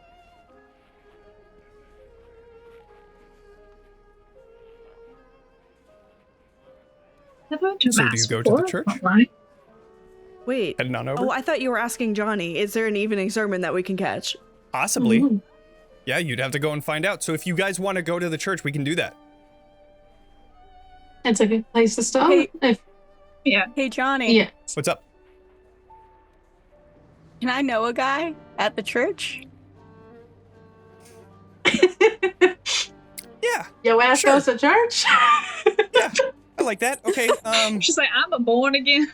You know, though you don't I was really baptized. subscribe to the, well, or maybe you do, the Church of the Ascendancy, you know that there is an older woman that everyone knows. Her name is Edith. She is usually, on the days that they have sermons, the greeter that knows everyone, asks people about their day, and she is just the sweetest little thing. And yeah, you know her from childhood and keep up with her every once in a while. Oh, I know somebody at the church. Perfect. You think they can get us good seats? Yeah, Edith is super nice. The only time I really go into the church is to get the free wine, but yeah, she loves me. Fantastic. So, is there anything else that you want to do with the body? Anything else that you want to do with this scene? Otherwise, The wolves can have that. We gotta at least give this poor guy, like, the dignity he deserves, I think. You have a shovel? Actually, mean I probably just- do have one in my survival pack. sure. At least Yeah, I a would say collapsible so. shovel. Yeah. Just the Yeah. collapsible. How humorous would it be, though? If you were looking for that shovel, it wasn't there. And Theodora's like, oh, this one? Yeah. That's the Right, thing yeah. you stole. That's the thing Somehow that- so Fuck subtly. yeah, that's exactly what happens. You open up your bag and you find the shovel's not there.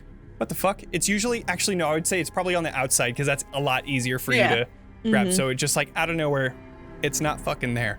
And then you turn back around to, guys, and then you just see a shovel being held out. Oh, well, you're in possession of the shovel. You get the dig. Drops it, not it. Love it. That's what I thought. So you take a few moments finding a nearby, well, actually, where would you like to bury this body? Is there like a, I don't know, like a tree or something around and I can just bury him under there? Sure, yeah. You Yeah. are able to dig a rather shallow yet possibly temporary grave. Takes you about 30 minutes or so. And I'll meet y'all later. Y'all go ahead to the church. I'll take care of this guy. that is up to each of you. Would you like to leave? Oh, Theodora's freezing. She's already... Sure. She's already gone. Yeah. So, then the three of you begin making your way towards the Church of the Ascendancy. We're going to go to break there, and we will come back soon. 10, 15 minutes, I'm not entirely sure, but we'll see how it goes. But we will see We'll you be all right in back. 10, 15 minutes. We will be right back, and we will continue the story. So we will see you all soon. Bye, everybody.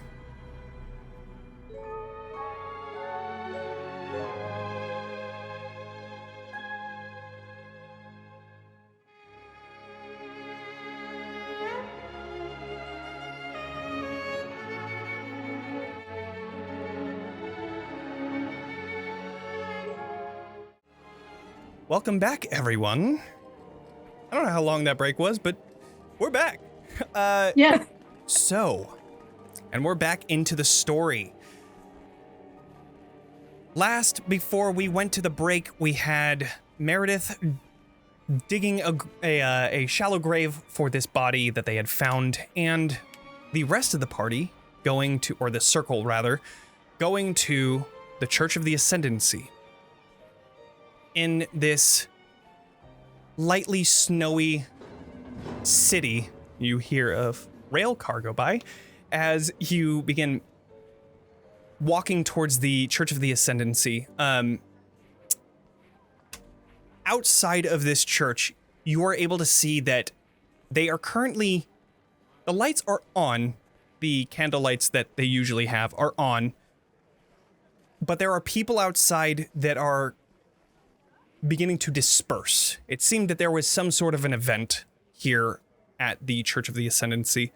And these folks seem to have large wool blankets and bowls of some sort of food that is steaming in this cold air. The stairs leading up to the main entrance to this church, you see there are multiple people that are packing up tables and the food that was there. Some of them leaving, their jobs complete. But as they all begin to leave, you approach the base of this church and you find people. Specifically, Theodora, you find Edith, who is currently just walking around and just helping people with whatever she can. She can't really lift very much anymore, but she's able to give that moral support as well as kind of manage where things go. Nobody knows the church better than Edith does. As you are approaching, what would you like to do? Theodora pulls up like the sweetest smile she always gives whenever she sees Edith. Of course. And she, from probably way too far away, just goes, Edith! And she just like very lightly starts like lightly running. You see her like talking to somebody and then looks over. Oh, Diddy! And begins making her way down the stairs as she is like kind of wobbling her way down a little bit. She comes down to you and gives you a big hug, as much as a older woman can, and takes you. You look so hungry. Come, we still have food out. And she is bringing you with her, whether you like it or not, to get some food. This feels like deja vu. This has happened twice today now. Oh, well, there's no problem with having more food. And she grabs not the a food, bowl the for dragging. you, hands it over. And behind you, she sees the other two, unless you are attempting to not be seen, for Lou and Scarlett. I don't think so. I think we're probably just hanging back a bit. Sure. I think I'm definitely trying to like scan the people coming in and out very casually, but I would like to do like a read to see if like any particular person kind of stands out more than others to me. Absolutely. Yeah, so go ahead and do a read roll. I'm going to strive. 2 5s. Okay. Do doubles only count if it's a 6? Yeah, I believe so. Okay. I don't think there's anything outside of the 2 so, 6s, yeah. but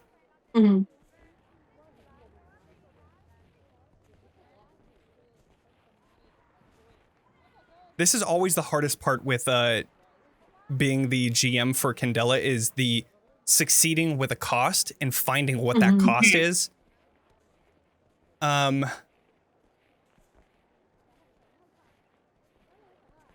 would say that as you're standing on these stairs and trying to get a little closer to each of these people, you don't really see anybody that is acting suspicious. It seems like most of these people are either the houseless or the low socioeconomic status folk that are coming here for a warm meal and a very nice knitted / wool blanket, whatever they can get.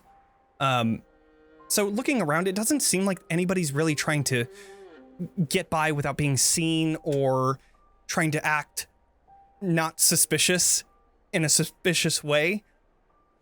You are very certain that the people that are currently leaving don't seem to be your target.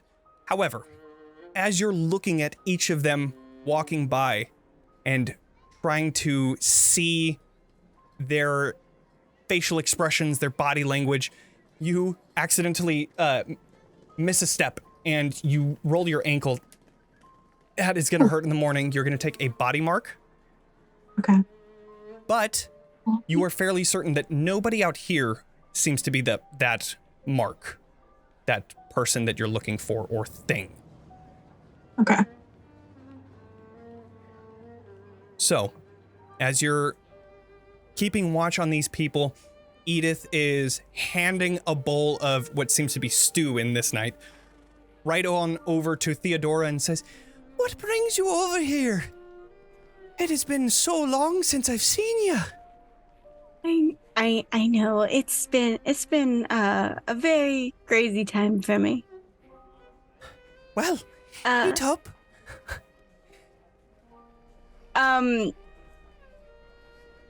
So just to be are these like the same bowls that the guy had that was Yep. Okay. So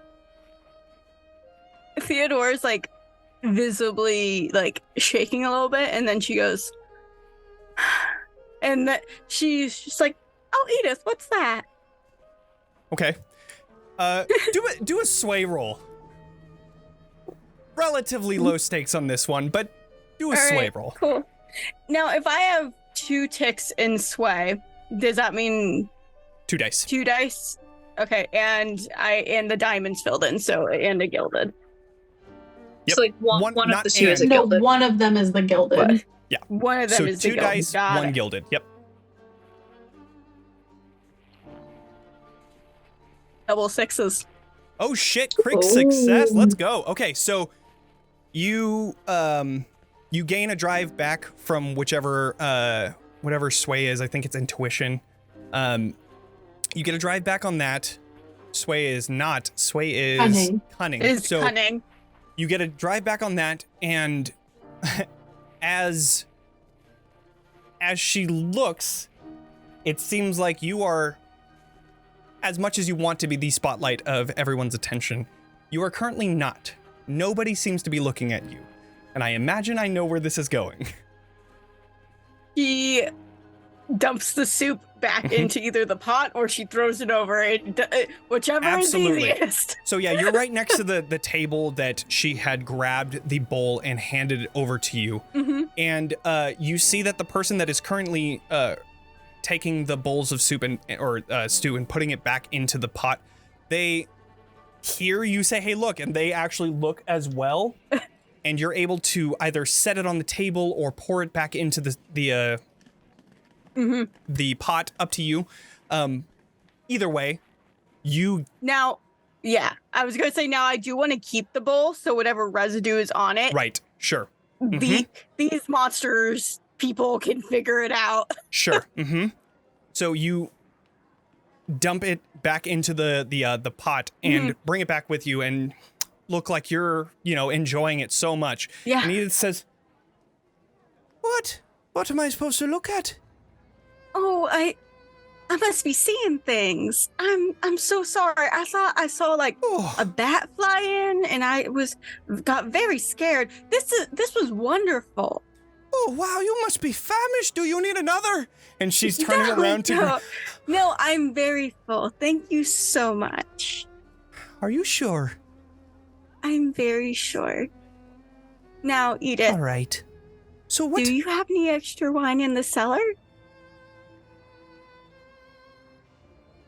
Why would you want wine?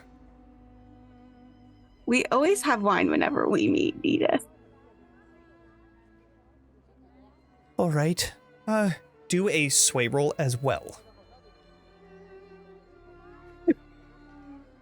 As this is going on, can I do like some kind of observation roll to see if anybody is like, as the crowd of people is like dispersing, if anybody's like pulling off like out of the shadows and following them?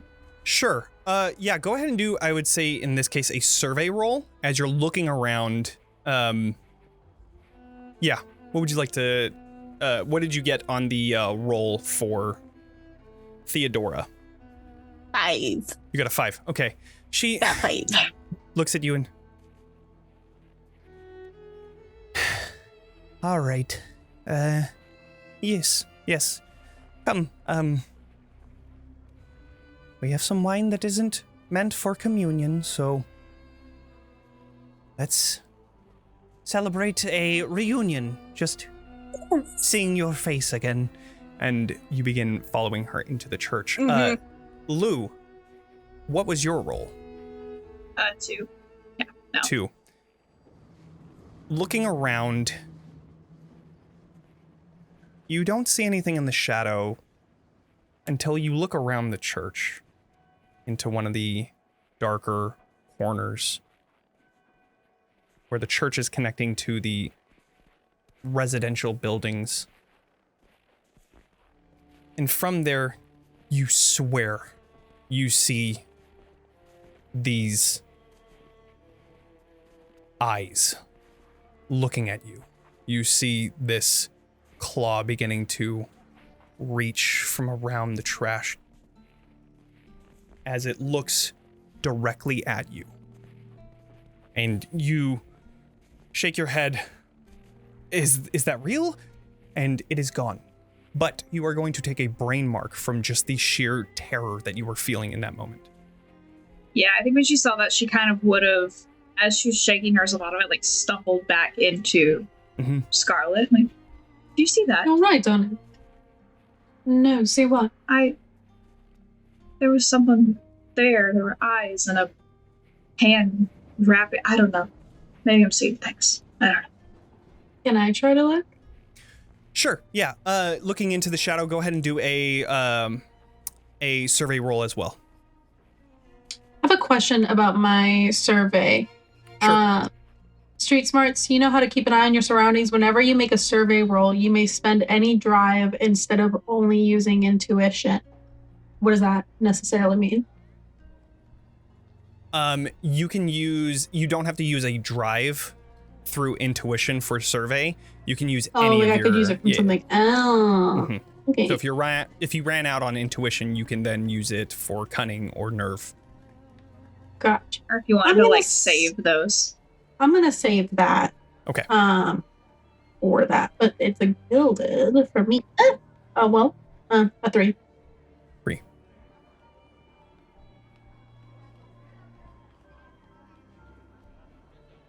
Looking over towards the trash pile in this corner, this naturally collecting area of just litter and refuse. Huge.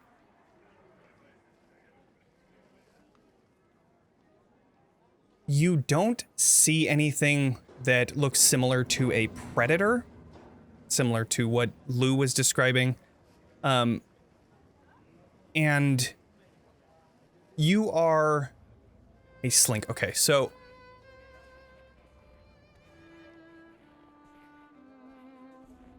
God, this is the hardest thing. Like, I don't understand what it would be with a cost. Like, you failed. You don't see anything for sure. And yeah, I don't see how this could be like any cost. You just don't see anything. We're just gonna go with that. No, darling, I don't see anything back there. Not saying you didn't see anything, but it's gone now. Okay. All right. Looks like Theo's going inside. Should we follow? Yes. Okay. You follow just behind Theodora. You find that most of the people have packed everything away. It's pretty... They were pretty far along the packing phase of this night. It seems that they just finished up and were putting things away just before they leave for the night. Inside, you see that there is a few people staying behind and praying. There is a woman at the front that seems to be a pastor of the church and speaking to a younger woman. But Edith brings Theodora in, says, "All right, well, the wine would be in the Reverend's room, but he has gone to sleep. So we're going to have to try to figure out how to get inside and get a bottle of wine." Now, is Edith acting weird from what I'm used to, or is this just normal Edith shenanigans? It seems like it's just normal Edith shenanigans. This is something awesome. that, I mean, you guys had been wine buddies before, and through that she would ask you about how your life was going and, you know, the more important questions about who you were and where you were going. So this isn't out of the blue, especially since you asked to have some wine with her. Oh, Edith, if it's that much trouble, we don't have to. I just thought it'd be like a fun little buddy thing since we haven't seen each other in so long. Well, it is up to you. We can go and sit down and just talk if you want. That sounds fun also. I can try to wake the Reverend up if you'd also like. It's up to you. No, I do want to... He gets grumpy. Oh, right. Well, here, come, and brings you over to a pew. Sitting just next to you, she begins asking you about how you were doing and what you've been doing so far. But as that is happening, Lou and Scarlett, you are entering into the church. You see that some people are just kind of waving as they're passing by, but you find that little by little, the people that are currently within the church are thinning. What would you two like to do as you see Edith, the older woman, sitting just next to Theodora? Question, I would know that they were tailing me, yeah? I mean, at this point, yeah, you would have been able to see. They weren't like necessarily Okay. hiding, it didn't seem. So Yeah. Okay. No.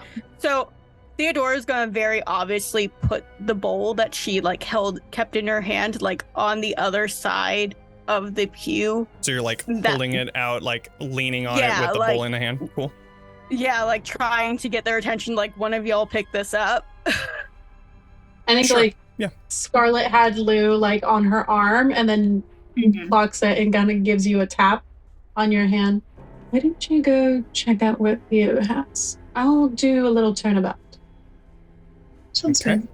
Yeah, I think that, yeah, Lou would go and like wanting to check out what Theo has, and then also just wanted to kind of look normal, go and like slide into the pew and sit down and Okay. examine the bowl, but also look like she's just sitting in the church. Sure. I would like to I'd like to kind of try to read the people that are in this section of the church, the people that are left over. Mhm. And I'll decide what I'm going to do after. Absolutely. Go ahead and do, I would say this would be more of a Reader survey. let's see. Read. That's the one I was looking for. Yeah. Read. Okay.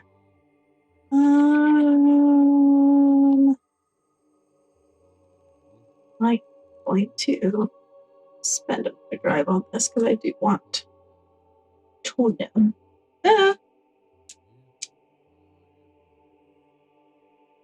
Messed up once, baby.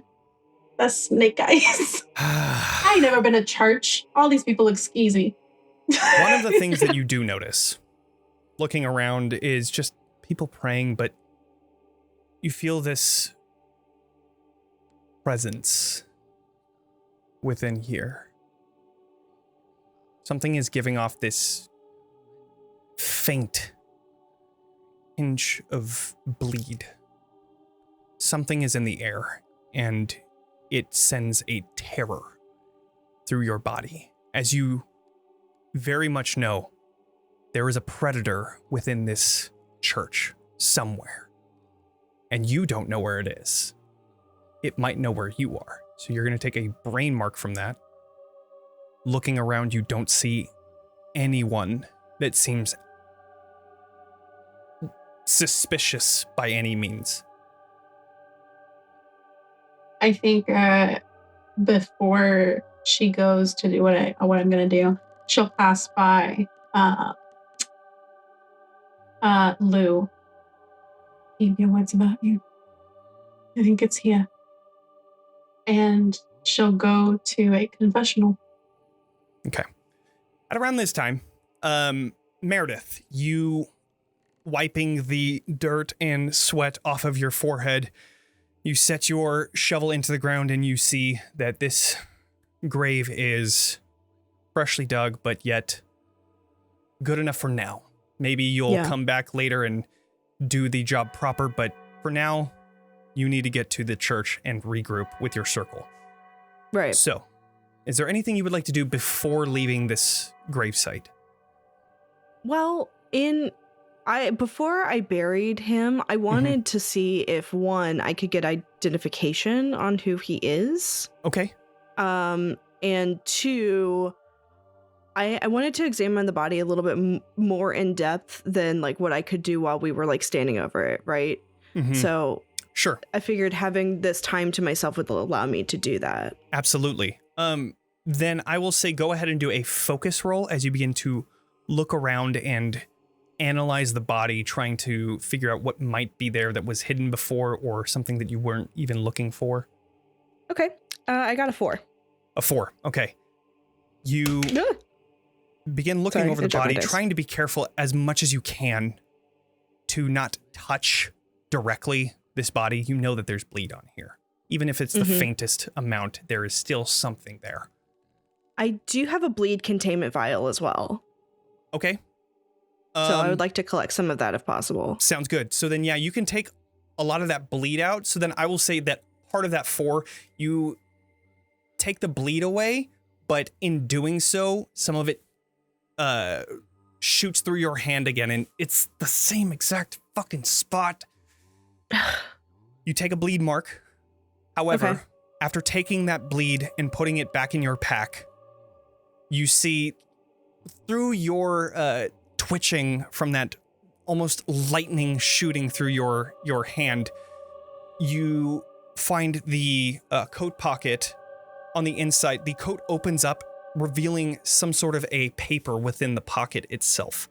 And now that the bleed is gone from this body, you're able to pull out that paper, finding that it is the Church of Ascendancy soup kitchen week. Basically, they are doing this pretty much every night to aid those in need, and that it ends at 10:30, and that it is something that they do for the people. And come if you will. They don't give. They say it's come for a warm meal and a warm blanket, but you find this flyer seeming to be that this was the activity that they were doing just before coming to this alleyway and being targeted. Then yeah, that's then she'll know to go directly to the church where ostensibly everyone else is. So yep. After burying this body, you pat it down to make sure that it is steady, respectful, and then you make your way towards the church. You see that just the front hustle. is pretty much, the front is pretty much vacant now. The tables have been broken down, brought into the church. There are a couple people that are standing outside just talking at the base of the staircase, and you see that the doors are currently open, one of them. The other is closed, and you can see that the light is still flickering within. So you approach, and you find that Theodora is currently talking to the older woman, Edith, and you find both Lou and Scarlett just next to each other looking around, and you can definitely tell from the amount of time that you have been working with these two, Scarlett is spooked on edge by something. And so is Lou. Yeah, she's still kind of shaken. Oh, yes, because you just took a brain mark as well. Yes, so both of them are spooked. What did I miss? Someone's here. Something here. Yes. How do you know? I saw eyes outside staring right at me, and a clawed hand wrapped around a pillar, and I shook my head and it was gone. And I thought I was just seeing things, but I think Scarlett picked up on it too just now. I can't tell who, but I've been in this business long enough to know when someone has paid attention to me and when I'm in danger. Well, shit. Yeah, pretty much. Given a note, I have a mind to go make a confession of my sins. And maybe we'll work it out. Well, if you need confirmation that we're in the right place, I did go through our dearly departed friend's pockets just to see if we could bless him properly before he laid to rest. But he did have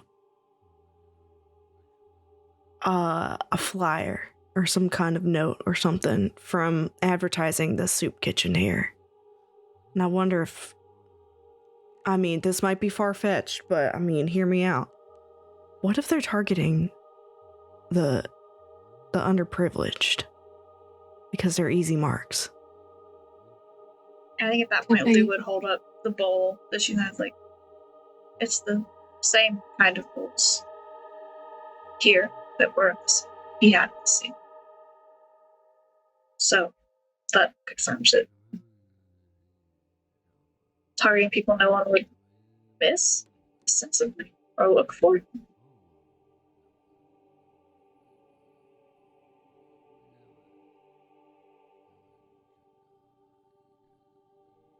While this is happening, Edith is talking to Theodora and saying, just asking all of these questions, and when was the last time you've been to the church? It must have been ages. A few months back. Well then, do you want to go and say hi to everyone again? There's Pastor Morgan at the front there, and... Edith, I actually have some questions for you, if that's okay. Oh, right. What can I help you with? Has anything weird been happening around here lately? Weird. I guess, some of the candles have been going missing. Reverend White was saying something about that. But that's such a small thing, and other than that, everything's been going swimmingly. Have people been going missing at all? Go ahead and do a sway roll. Okay.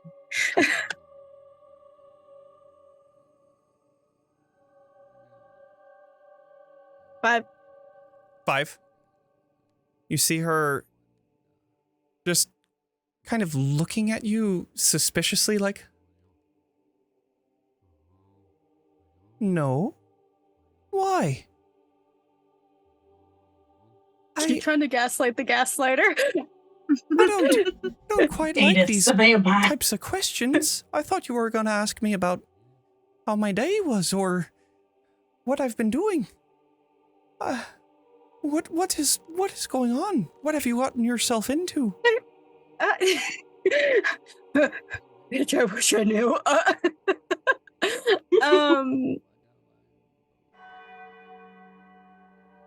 made some new friends, and we noticed some weird things happening around the church, and I just thought I'd ask you about it, because I know we're so close, and you would tell me if anything was going on, wouldn't you? I would, but I don't know if I want to be a part of this. I'm sorry. It's not being a part of it. It's just letting me know if there's anything going on. That's it. I don't know. If you want to ask someone, you should go ask Pastor Morgan. I can hand you off. I don't think. I'm sorry. This is just scaring me a little.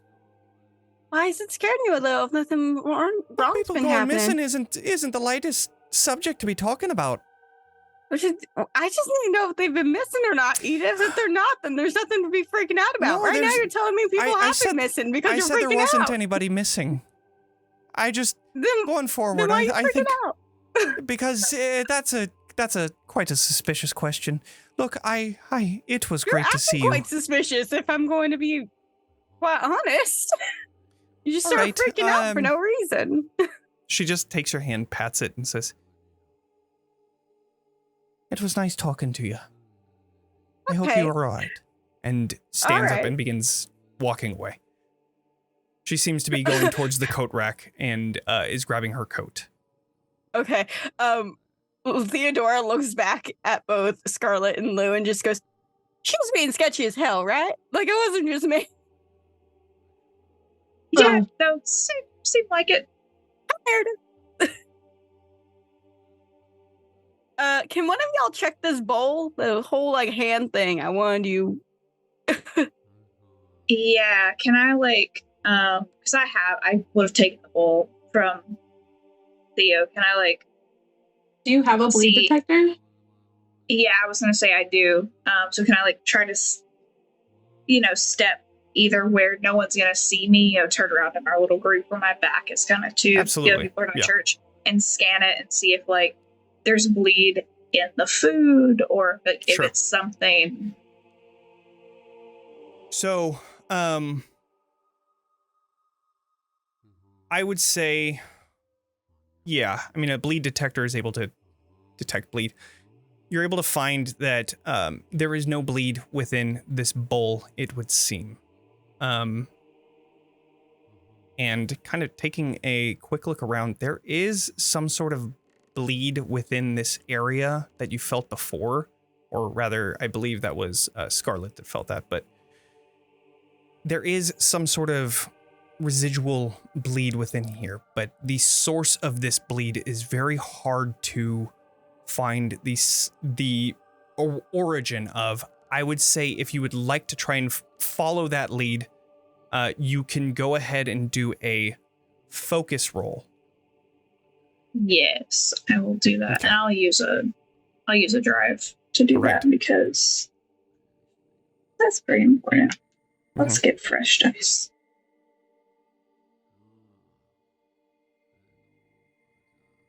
5 on the gilded. 5 on the gilded. Okay.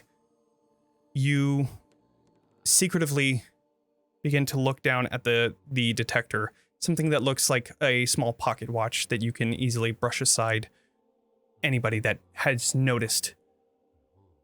As you're looking down, you begin to see that turning, the detector seems to be going towards the front of the church. As you begin to follow it, you feel that hint of bleed, something that normally would be like a little bit of a feeling on the tip of your nose.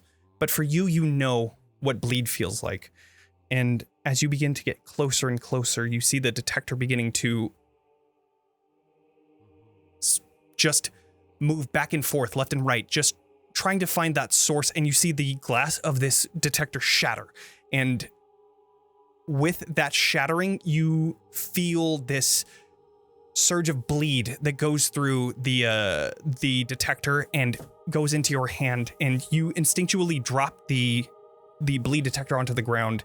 A few glass pieces go scattering, but you see that the pastor at the front, she looks over after speaking to this girl, and, "Are you all right?" And she begins approaching you. Yes. What happened? I just butterfingers. Dropped something. It's no big deal. I see. I'm alright. I'm Pastor Morgan. Eleanor Morgan. It's nice to meet you. I don't think I've seen you around here before. No, I didn't grow up very religious. Lou Martin. Lou Martin. It is very nice to meet you. So then, if you didn't grow up religious, what brought you here? Well, my new friend Theo, a new professor to Theodora, wanted to see a friend of hers, so we accompanied her. Well, Did I read Pastor Morgan from afar? If I knew she was trying to detect bleed? sure. Yeah, go ahead and try and do a read check then. I'm not going to spend any drive. That's a 6, baby. Oh, a 6. Hey. Okay. Looking over the pastor, she seems to be very interested in this conversation. Trying to learn who you are. It seems like she's doing her job as a pastor to connect with the people that have come here. It doesn't seem like she has any ulterior motives with approaching you or talking to you. It just seems like she's trying to connect. Fair. Well, I'm glad you came here tonight. And if you're interested, we have a nightly book of ascendancy studies that you can come to and learn about the ascendancy. Learn about the prophets of the ascended prophets. We would welcome you with open arms. Would you have a pamphlet or anything? Yes, we do. It's at the front, and as you're turning around and following her to the back of the church where the entrance and exit are, you see that there's a small table to the side that has quite a few different papers of like prayer notes and donation envelopes and then pamphlets. But as you're walking back towards the end of the church, you see that the person that was currently praying is standing up and beginning to leave. And you see the pastor say, "Oh, of course." And this is Daniel. Daniel is part of the study group that we have. It is tomorrow night if you'd like to join us. But she pulls out the pamphlet and looks over to Daniel as he looks over towards each of you, and he just, without saying anything, makes his way out. Have a good night. Can I read him as well? Can I do some kind of read Sure. or intuition roll on him? Absolutely. So one of you will helmet, and if you would like to help, you can use a drive to give another dice for that. Let's see. Do you have... I just have one dice. Is it gilded for you? No. So I will help you. I'll give you a drive. Okay. That's a read. I'm going to spend a drive as well for this. Okay. You're muted.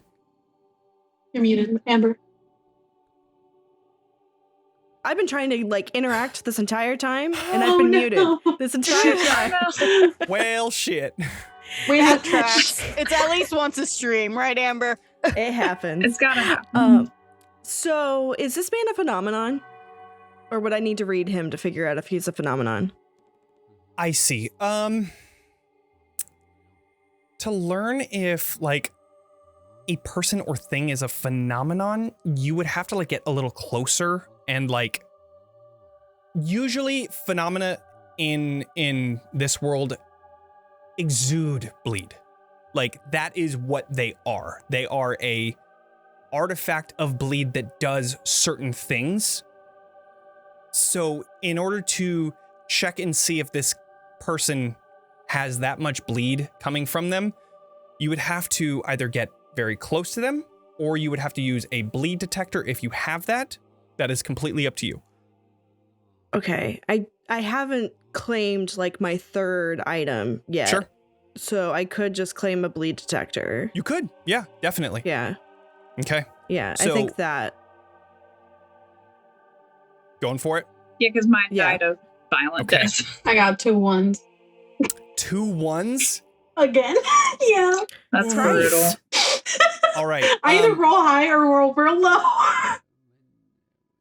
Throw out your dice. Looking at this man as he's leaving, whether it's your own machinations of your mind or it's actually something that happens in front of you, you watch as his figure turns into this giant, long type monster, his hands sharp and his teeth coming out, and you imagine what a vampire would look like, but you blink and it's gone. It's a normal person. Seems like this must have been something that you came up with as you're looking so intently. You're wanting him to be this thing, but then he's not, and you take another brain mark.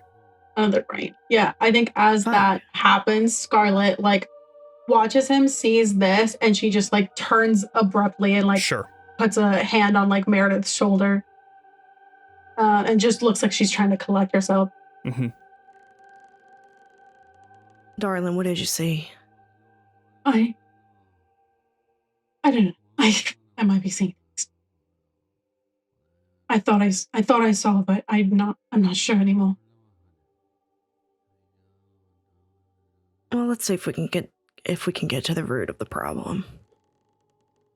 Pull up something that might be rotted from all the way down. And I definitely want to use my bleed detector and see if I can detect the fuck out of this guy. Cool. It's just a baseball bat, and she goes. Right, yeah. Yeah, it's literally just like a baseball bat that says bleed detector on it. And you just like... Yeah. You had some bleed on it, I knew it. So, as he's exiting the church, you turn your bleed detector on, following him just enough to where he can be within its range. And I would say go ahead and do a focus roll with the bleed detector. Okay. Would that give me like a plus to roll or no? I would say that the results of this are going to be different. You get to use your item, but it's just how it happens and what the results are is what's gonna... Yeah. Okay. Well, fuck. I also rolled a 1. This man cannot be detected. No. This man is escaping all of our notice. Instead, your bleed detector picks up bleed coming from him. Okay. But that's immediately when you like freeze up. You drop it and you feel that same bleed shooting through your hand as another bleed mark pierces through you. You let go of this and it falls to the ground shattering, and you see him looking back and he begins to book it as he's running away from you. After him. So I'm gonna sprint. I imagine that you are. So as he begins to rush through the streets of Newfaire, you see him beginning to look behind him, and you see his footsteps in the snow as he's darting down an alleyway to the left. I would need you to do a move roll to see if you can keep up with him, and I will go ahead and do a move roll for him as well.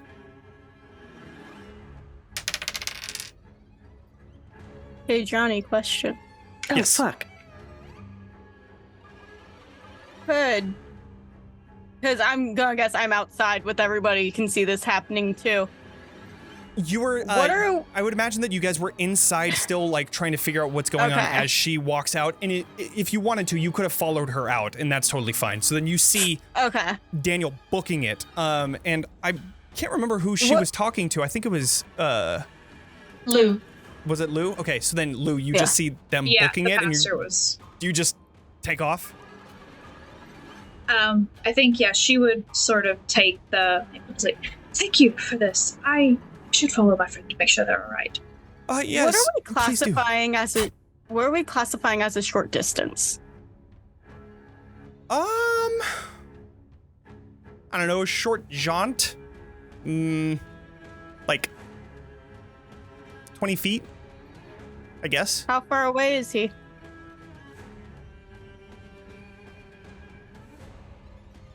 I don't know, I'd say maybe like 20 feet. Why? What are we doing here, huh? War crimes? Miss Magician? War crimes. Yeah. So I'm going to use my specialty, the prestige. I love it. And I'm going to take one bleed mark, and I'm going to teleport the short distance to be in front of him. I believe there is a roll that you do also have to make. Okay, cool. Yes, I'm going to do the sense roll now. Great. We Go love ahead and do casting that. spells. In the church. Get it, girl. The Get it, girl. Get it, girl. in the house of God. Yeah, right? Yeah. The house. We got a 6. We got a 6. Let's go. Okay, so We you got a take that bleed 6. mark, and this rush of power shoots through you as you close your eyes and then open them as you just move through space. You appear in this cloud of mist as this area that was there was shrouded in this natural fog, and it puffs out as you stand just in front of Daniel. I will say with a 6, you kind of stop him. So I had rolled a 6. I'm going to re-roll to have him run away. What did Meredith get? I rolled a 4. You rolled a 4. I got a 5, Yeah. which means that both of them are successes. So and then also I would say that,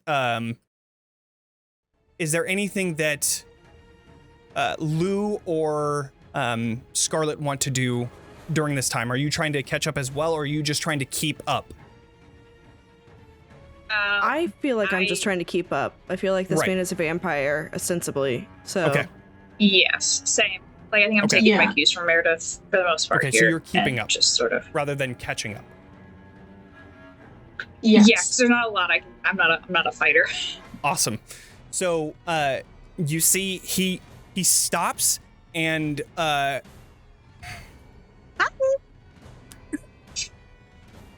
I'll say for Theodora, go ahead and do. What would you like to do as you appear in front of him? So I'm allowed to have a magic show gimmick on me. oh my god. Okay. I like it. Chucks a rabbit out of hat at this man. I simply take all the scarves that I have and just wrap them around. Okay. Never ending Like a lasso. Let's go ahead and Like a do lasso. I'll say, that would be more of like a control check. As you're trying Okay. to like wrap him up in this scarf as you just appear in front of him and surprise him. So what are you gonna do with another 6, Johnny? Another 6? God damn, let's Nice. go. I keep Hell yeah. flipping out my dice, so after Love I it. use 2, I go away.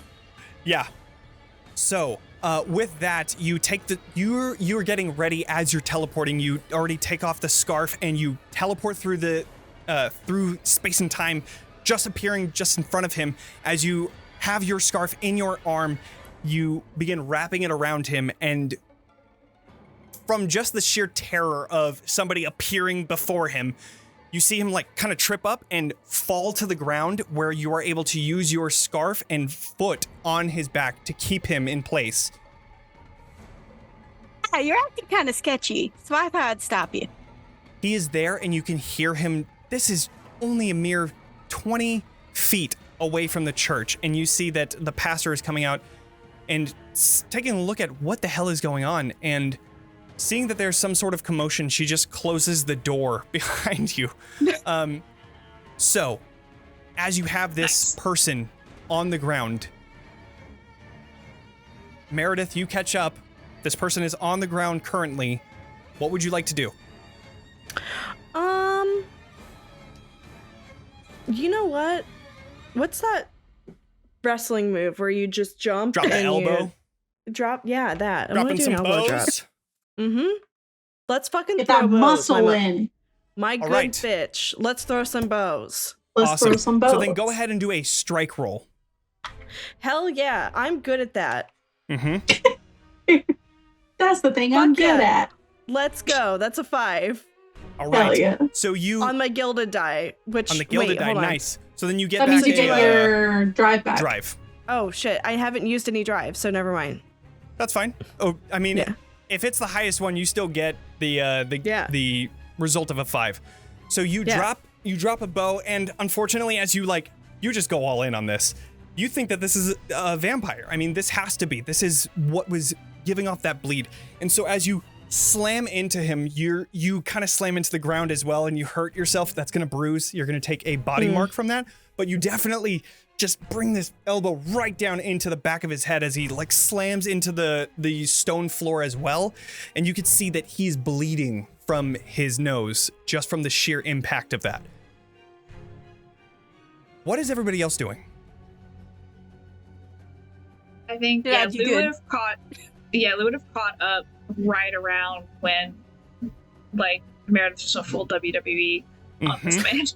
Yep. So like as he's unconscious, I think we should creep in and sort of just like lift his like lip up a little bit and see if she can see if he just yet at he's least. Not unconscious. However, you do see him like holding onto his head, and you do not see any teeth that are sharp enough to have done the pierce wounds that you had seen. Okay.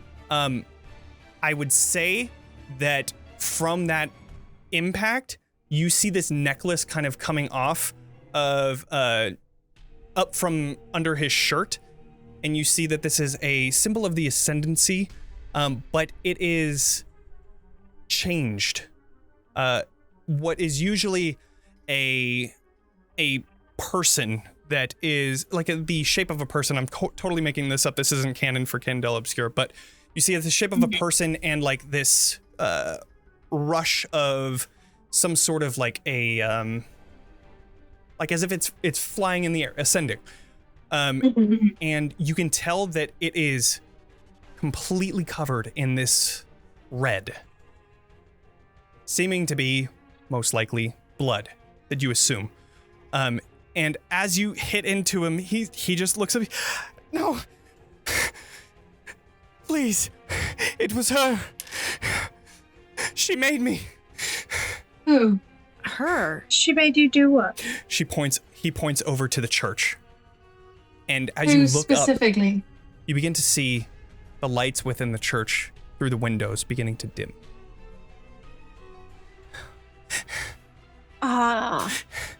Was it Edith? She was acting sketchy earlier. She's not in there, is she? I saw her leave. Well, Oh, thank God. I'm going to snatch the necklace off of him. Okay. Snatching the necklace off. Sleight it of does hand? have. Sure, it has we'll say bleed. sleight of hand. It does have a little bit of bleed, so I will say a sleight of hand does work. Before you're able to take any damage from it, go ahead and do it. The hide roll. Yes. It'll be 2. Yeah, it'll be. Please behave. That is a 6. 6. Okay. Nice. So you're able to take it off, and you feel that the bleed is mostly coming from the blood that is currently covering it. And so you're able to flinch back and then unhook it and take just from the chain, holding it in front of you.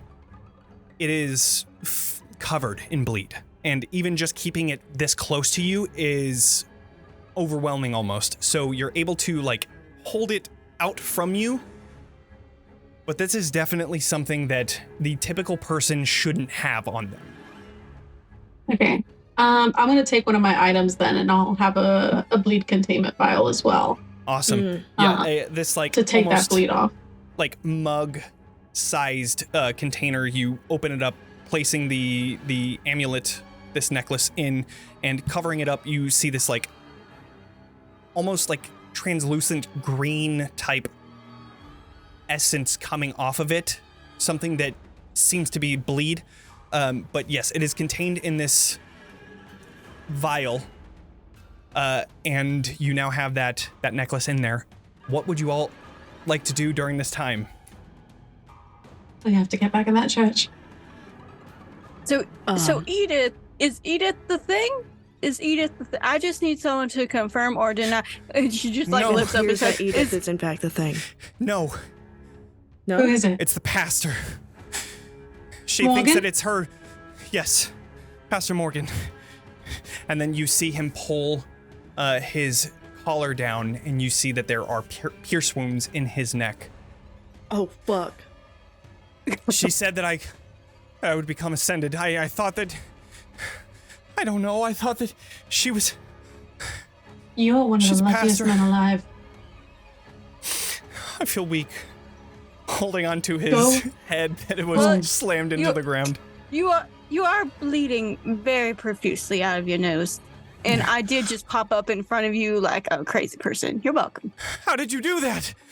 I don't know. We're not going to talk about it. It's not really the issue at hand right we now. need to go inside right now and Yeah, do I think- whatever that. Go ahead. Take her necklace. It's the same as mine. That's what... Noted. It's... Something Meredith takes has the to do necklace. with that necklace. Is she vulnerable to anything in particular? I don't know. I never Fire. tried. But we're How gonna long have learn you today. been trapped in there? I haven't been trapped. She's just kept me Mhm. like a pet, making me do things that I didn't want to do. She said that I would become ascended. I thought that this was a holy crusade, that we were saving people, and it is clear that that is not the case. Yeah, often when people say that they're saving, doesn't mean that they're actually saving. They mean that they are going for their own sort of volition, which is why I only come here every so often now. Yeah, it's really toxic place. I only come here for the free wine. Now you see why I only come here for the free wine.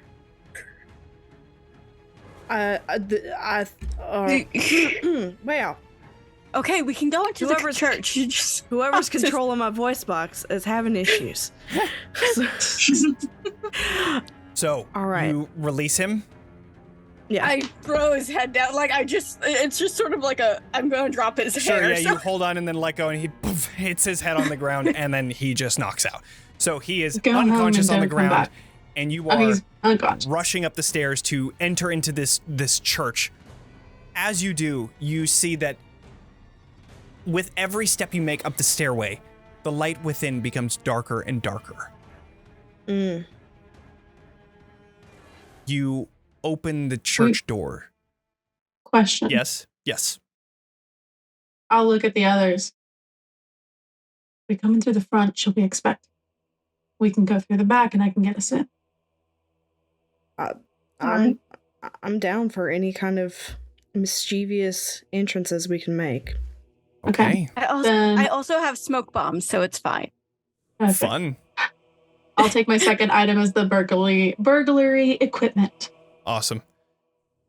So, you begin to make your way around the church. I would say go ahead and do... No check needed, but actually I would say do a hide check for all of you going around the church and trying not to be heard. Is anyone able to offer any help or anything? Because I have a gilded on this. Ooh. Through intuition, or no, cunning. You would have to use a Cunning. cunning drive. Yeah, I'll offer a drive. Okay. I'll offer a drive. Only one, perfect. so you get Okay. you get the one dice. Alrighty. I thought multiple people could give. Thematically, multiple people could give help, but it's only Mhm. one die to aid. Gotcha. Yeah. So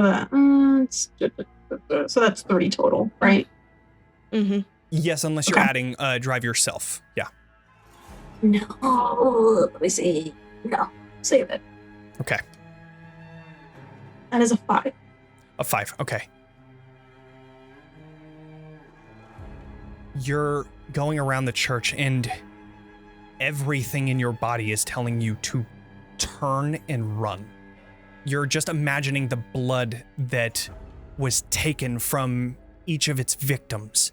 You're flashing these pictures in your head with every step you get closer and closer to this person, monster, whatever it may be. That image that you had seen Daniel becoming, that now becomes your reality as you think that that is what you are going towards, and you're going to take a brain mark.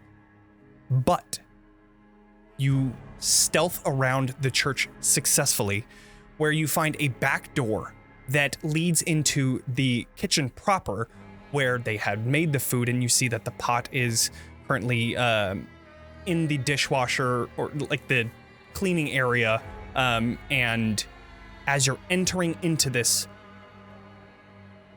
you see that the door that leads into the church, the window is open. It's a door with a window in the middle, completely open. You see that it is sheer darkness on the other end of it. Anyone coming in light? I think when we come in, I want to use one of my second item to be laboratory equipment. And so Okay. I want to essentially start making, like, pull out like a Molotov cocktail or like an explosive that Love I it. throw. Absolutely. And I'm not gonna light it just yet, Sure. but it's ready. Absolutely. All right, you have this. Actually, we're in the Molotov kitchen cocktail right now, ready. right? Yes, you are. Can I look for like a broom, for example? Sure. There's definitely a broom in this kitchen. Absolutely. Okay. I want to take it and I want to put my boot on the broom head and I want to break it off so I have a stake. Awesome. Do I know any lore about, like, I mean, obviously most of what we I'm know just assuming is Scarlett's coming read fan from fiction. yeah, it's coming from mythology, but do I, Luton, know anything about the vampire lore in What you would Candela know Obscura about world? just vampires, there's not much about it because there's not very many monsters that are similar to this. Specifically ones that walk around looking like a person. You're not entirely sure if this is indeed a person or if it's a monster that looks like a person. It's Right. hard to know, but I would say based on the role that you had before, you definitely know that there is something about stakes to the heart and becoming nightly creatures and things like that. You know, those typical things that pretty much everybody knows. Okay. Outside of that, you're not entirely sure what is true, what is false. Cool. But yeah. And then you also noticed that when Daniel had brought up the necklace, that was strange. You haven't ever heard about something like that, though. So that's a piece of information that you're like, interesting. Mm-hmm. Oh, cool. So I would like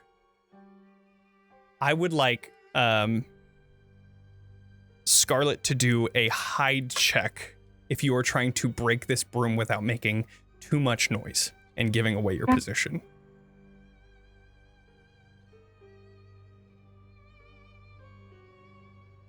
Oh, it's tilted. Can I reroll it? Yeah, sure. That is a 5. 5. You bring it outside of the church just to make sure. And as you set it just on the side of the wall, you kick down, and as you do, you roll the same fucking ankle that you did on the stairs on the outside. Oh. That is going to become extremely swollen, and it's going to be hard to run around. But for now, the adrenaline is pumping in your body. You barely feel it, and you're able to move forward with a nice little stake of a broom that you have, the wooden handle. I think she's just like, fucking bitch. Right. So yes, you take that body mark, but is there anything else you would like to do before rushing into this church? I think that's fine. That's my way of preparation. Okay. You gotta stop wearing heels. I gotta the stop missions. wearing heels on these missions. Yeah. There is nothing Anybody else. You are opening up the door and entering the kitchen? Or entering the church? You say it like that. I'm Anyway, giving you the option we can make to- this sink water holy, or anybody a I feel like registered holy water is minister. not the Like, not gonna do it. dip your fingers in it and dip. Yeah. Exactly. Okay. Base water and a church. Knowing that the thing that you need to get rid of is ahead, you open the door and begin to enter the darkness. You see that it's not fully dark. There are some candles that are still on. And as you enter on the left side of the altar. And from there, you're still trying to be hidden. So I would say do another hide roll. See if you can possibly sneak up on this thing. Just one person do a group hide? Yep. Okay. I'm I'll give you another drive. Okay. Or yeah.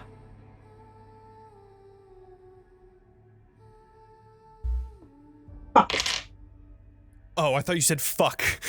No, Yeah. five. The other ones are twos, but this one's okay. Good thing you got that drive then. So then, with a 5, the stress of what is to come is overwhelming. You see these eyes that are reflecting even the smallest light, these predatorial eyes. You see this like red glow reflecting off of them as they're looking directly towards the front of the church. And with every step, it's a silent breath. You're going to take a brain mark. I'm down. You go down? Yeah. Fuck. Oh, shit. Okay. You are completely just overwhelmed with terror. Just seeing this predator in front of you is enough to send shivers down your spine, and you feel lightheaded as you begin to hyperventilate until you fall to the ground. You're still hidden, each of you, just barely. But you see this. Yes. In that moment of like, I can't look at it. And I think I reached for whoever was closest. I imagine it might have been Meredith. Mm-hmm. Yeah. And I just like, I just silently like shake my head and I just put the broomstick in your hand. Okay. And like, I'm just going into like a silent panic. You know that it is better in her hands as you continue on and fall to the ground. You're going to take a brain scar. You are unconscious, incapacitated for now, but still hidden because that was a success.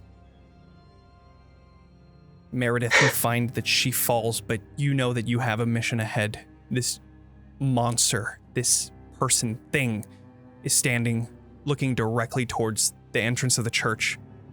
What would you like to do?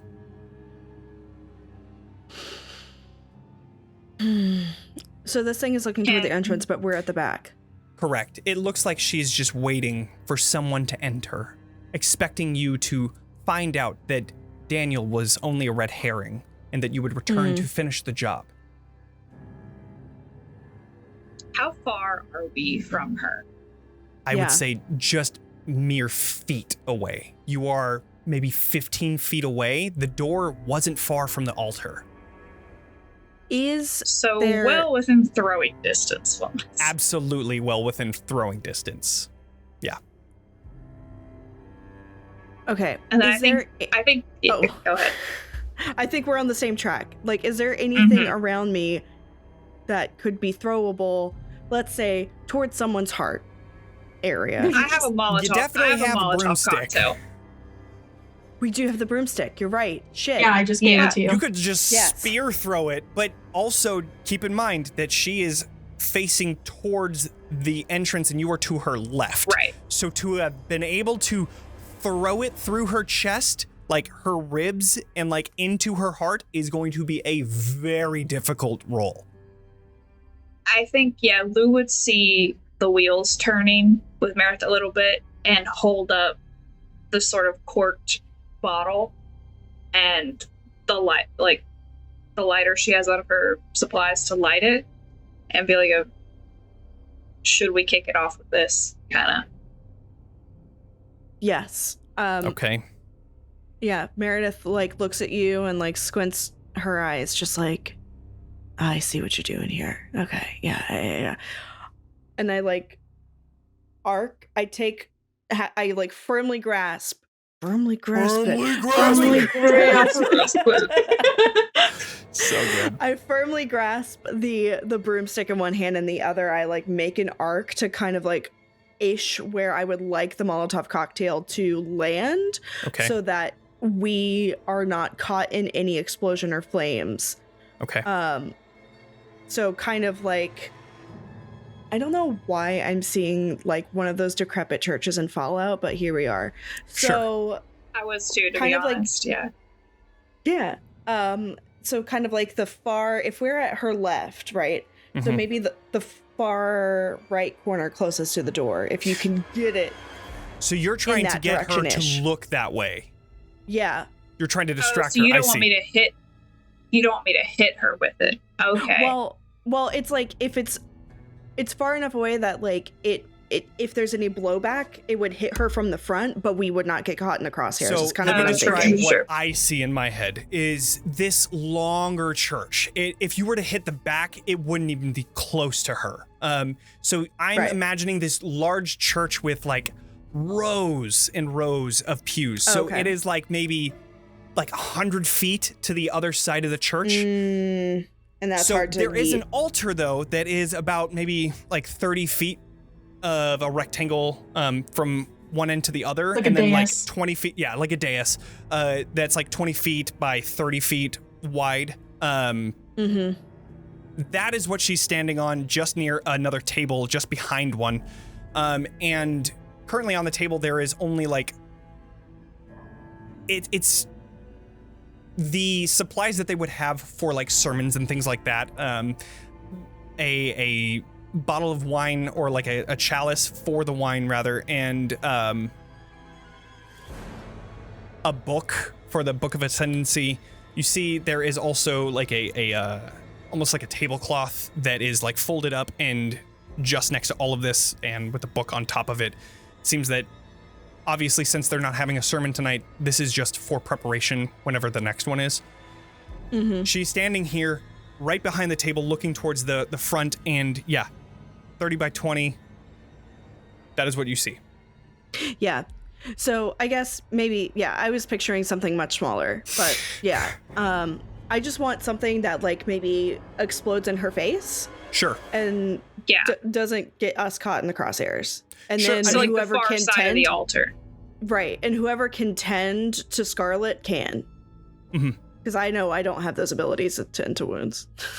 So you can definitely like throw it on the table, and I mean, Lou would know you've used Molotov cocktails before. Mm-hmm. If you throw it, it'll shatter and shoot everything away from you because of the velocity of breaking and everything, just momentum. So you would be okay if you ended up throwing it like on one side of her. It wouldn't come back at you. It would just be this liquid that shoots out and just set ablaze.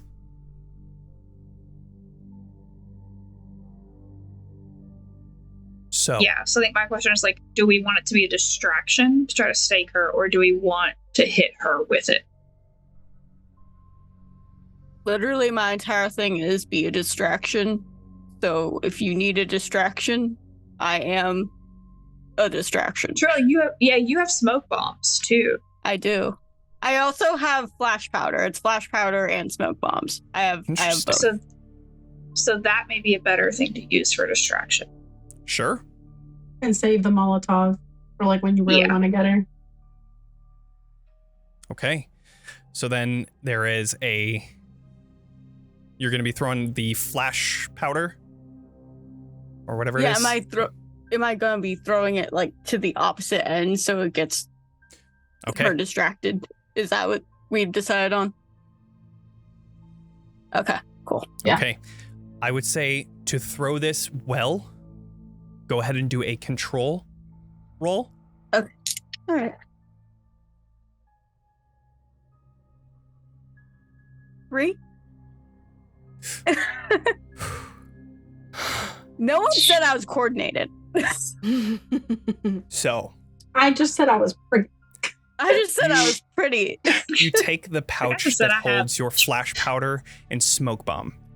And as you're pouring very quietly this powder into your hand, you then accidentally spark it as the spark stone that usually is inside to spark it and create this flash lands inside and creates this friction enough to where it flashes in front of each of you.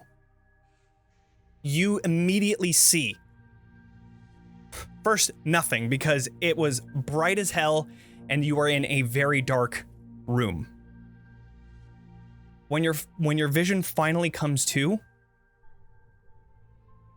she's no longer there.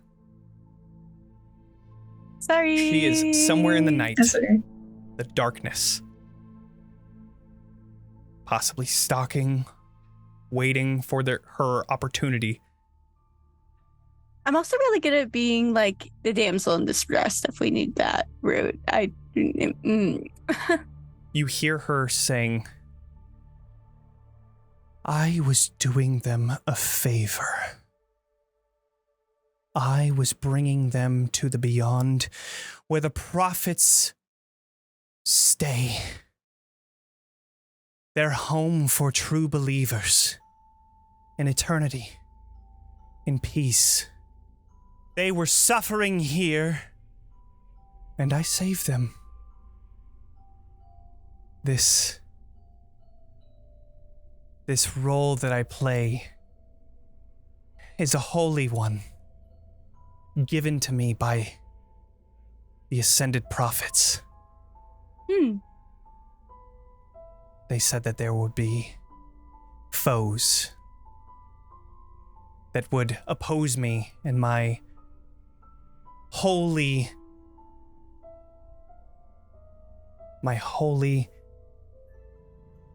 task of saving as many as I could, bringing them to the light.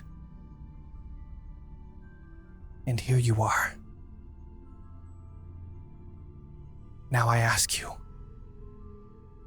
are you believers?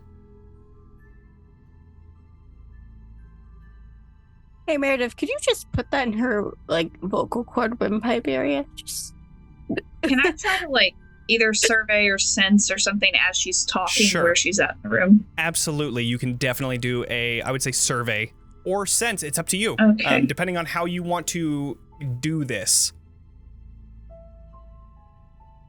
I have 2 dice in survey, and I'm going to use a drive. Okay. Because this is important. 5. A lot of 5s tonight. Okay. It's kind of tough because it seems like it's moving, but you begin to feel that stress, that anxiety as you hear that the voice is coming closer and closer.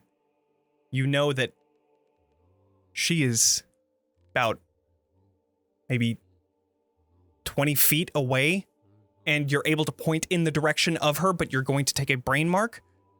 And you know that she is coming in for blood. So as that happens, you're able to warn Meredith and also Theodora that she is coming. She is Yeah. rushing So forward. I think as soon as I get a direction on her, there's back up, and is gonna spark the Molotov and throw it. Okay, so you're sparking the Molotov and you're throwing it towards her. I would say go ahead and do a control roll. Okay. Does anyone want to help? I can. Hold on, let me see. Control I am not good at. I do not want to. I'm not. Well, like, do you have a drive in nerve? Yes, I do. I have a drive in nerve if you want to. Because it's gilded that. for me, and I have 1 die, and I have 1. So, yeah, Yep. thank you. I will take. I'll take. I will take it and roll 2. Okay. So you are Thanks. assisting by how would Theodora assist in this matter thematically? Thematically, I think because Theo is good at like distracting and misdirection, she sort of she makes it she does this thing of, oh yes, I'm a believer, please come here. Okay, so chill then out. she starts to slow her roll, Yeah. knowing that you are a believer, and then that's when you light this Molotov and just chuck it towards her. What did you get on your control roll? Let me roll it up. Oh, okay. I'm scared. Am here. That's a 6 on the gilded. Yay. Fantastic. Okay, so We you rolled the- throw this and it Incredible. slams into the ground, exploding with all of this very, very concentrated alcohol that then erupts into flame. And now you see the entire church in this bright orange glow as you see it coats onto her, and you see that it is now burning the clothes that are on her. As she screams out and looks down at herself, you can now see that her face is changed. You can see the fangs that have come out. You can see these long arms that have increased in size and these claws that come out, and she's slightly taller. She is currently like hunched over, and you see this necklace dangling from her neck, and she is screeching out as she looks up. It seems like she is hurt, but she's still standing as fire is torrenting on her body. At that, Meredith, you have a action as well as Theo. Yeah, I was gonna say I'm gonna take this time to get up and charge towards her Okay. with the. Actually, I'm Awesome. gonna get up and like break the, Nice. the Dual broomstick on wield my stakes. Let's go. Yes, and yes, dual wield stakes so that I Hell can yeah. use them both to try to jam into her. Awesome. Go ahead and do a strike roll. Okay. Oh wait, hold on. Let me make sure I got. Anyone want to Uh-oh. get me help? Oh no. Or can I use a drive? I have. You could use a drive, yeah. Or can you not use a drive. retroactively? I don't know if you can do it after the fact, but in this case, sure. I will allow one drive to be added to the roll. Thanks, Daddy. Okay, so Thanks, killed him. Daddy. you gotta throw one in there. You got at least one. Are you fucking You've been kidding so me? tame. Are you goddamn Oh, fucking kidding me? no. I just rolled a third one. I No. bullshit. I rolled 3 Bro. ones in a row. Oh my Oh god. no. Okay, I so hate it here. you bring these stakes up to her heart, trying to pierce into her chest. But before you even get there, her hands are I trip out over wide. the dais or something. Her hands are out wide, and she is open until she sees you coming towards her. And she gets over this burning sensation to finally grasp onto you, her long arms keeping you away from her chest. And she begins to crush into you, her fingers beginning to pierce into your skin. She's going to bite into your neck, and you're going to take a bleed and a body. Actually, you're going to take a bleed and, yeah, a body. You can't take more bleed, I'm- right? I'm down on bleed, yeah. Oh no! You're gonna kill the party. I am going to kill the party, apparently. You've been handing out So, those marks. Like, You see that she is currently sucking the blood out of oh my god, I'm Meredith. fucking flustered. Meredith. Sucking the blood out of Meredith, and she is currently focused on that. But we have an action for Theo. What would you like to do in this okay, moment? so you do go down when you take your 4th mark in anything. You're Correct, yeah. 4. But no, she Fourth. was at 3. I was at You were no, at I 3 was at before, 2. right? You were at 2 I was at before? two. You're not Okay, down. then you're You're still not down. up. You're not You have to down. get Oh, 4. so you're still Once you up. get 3, Oh, it to get goes 4. over. Yeah. So then you're still awake. Okay. Yeah. Six. So then I'm you at feel 3. like these teeth sinking into your neck, and you feel your life force beginning to leave you as this blood is being taken from your body, stolen from you, as she continues to drink. That is your turn. Theo, what do you want to do? I am going to, as soon as Meredith is grabbed, Theo comes up behind, because at this point she's distracted. She has the blood. Right, she already has her thing. Theo's coming up behind very quickly, taking one of the stakes from Meredith's hands and going behind the vampire. Okay. Through like the back, and at the same time through the back, grab the necklace. Okay. Is that a thing I can do? I would say you can do one of those things.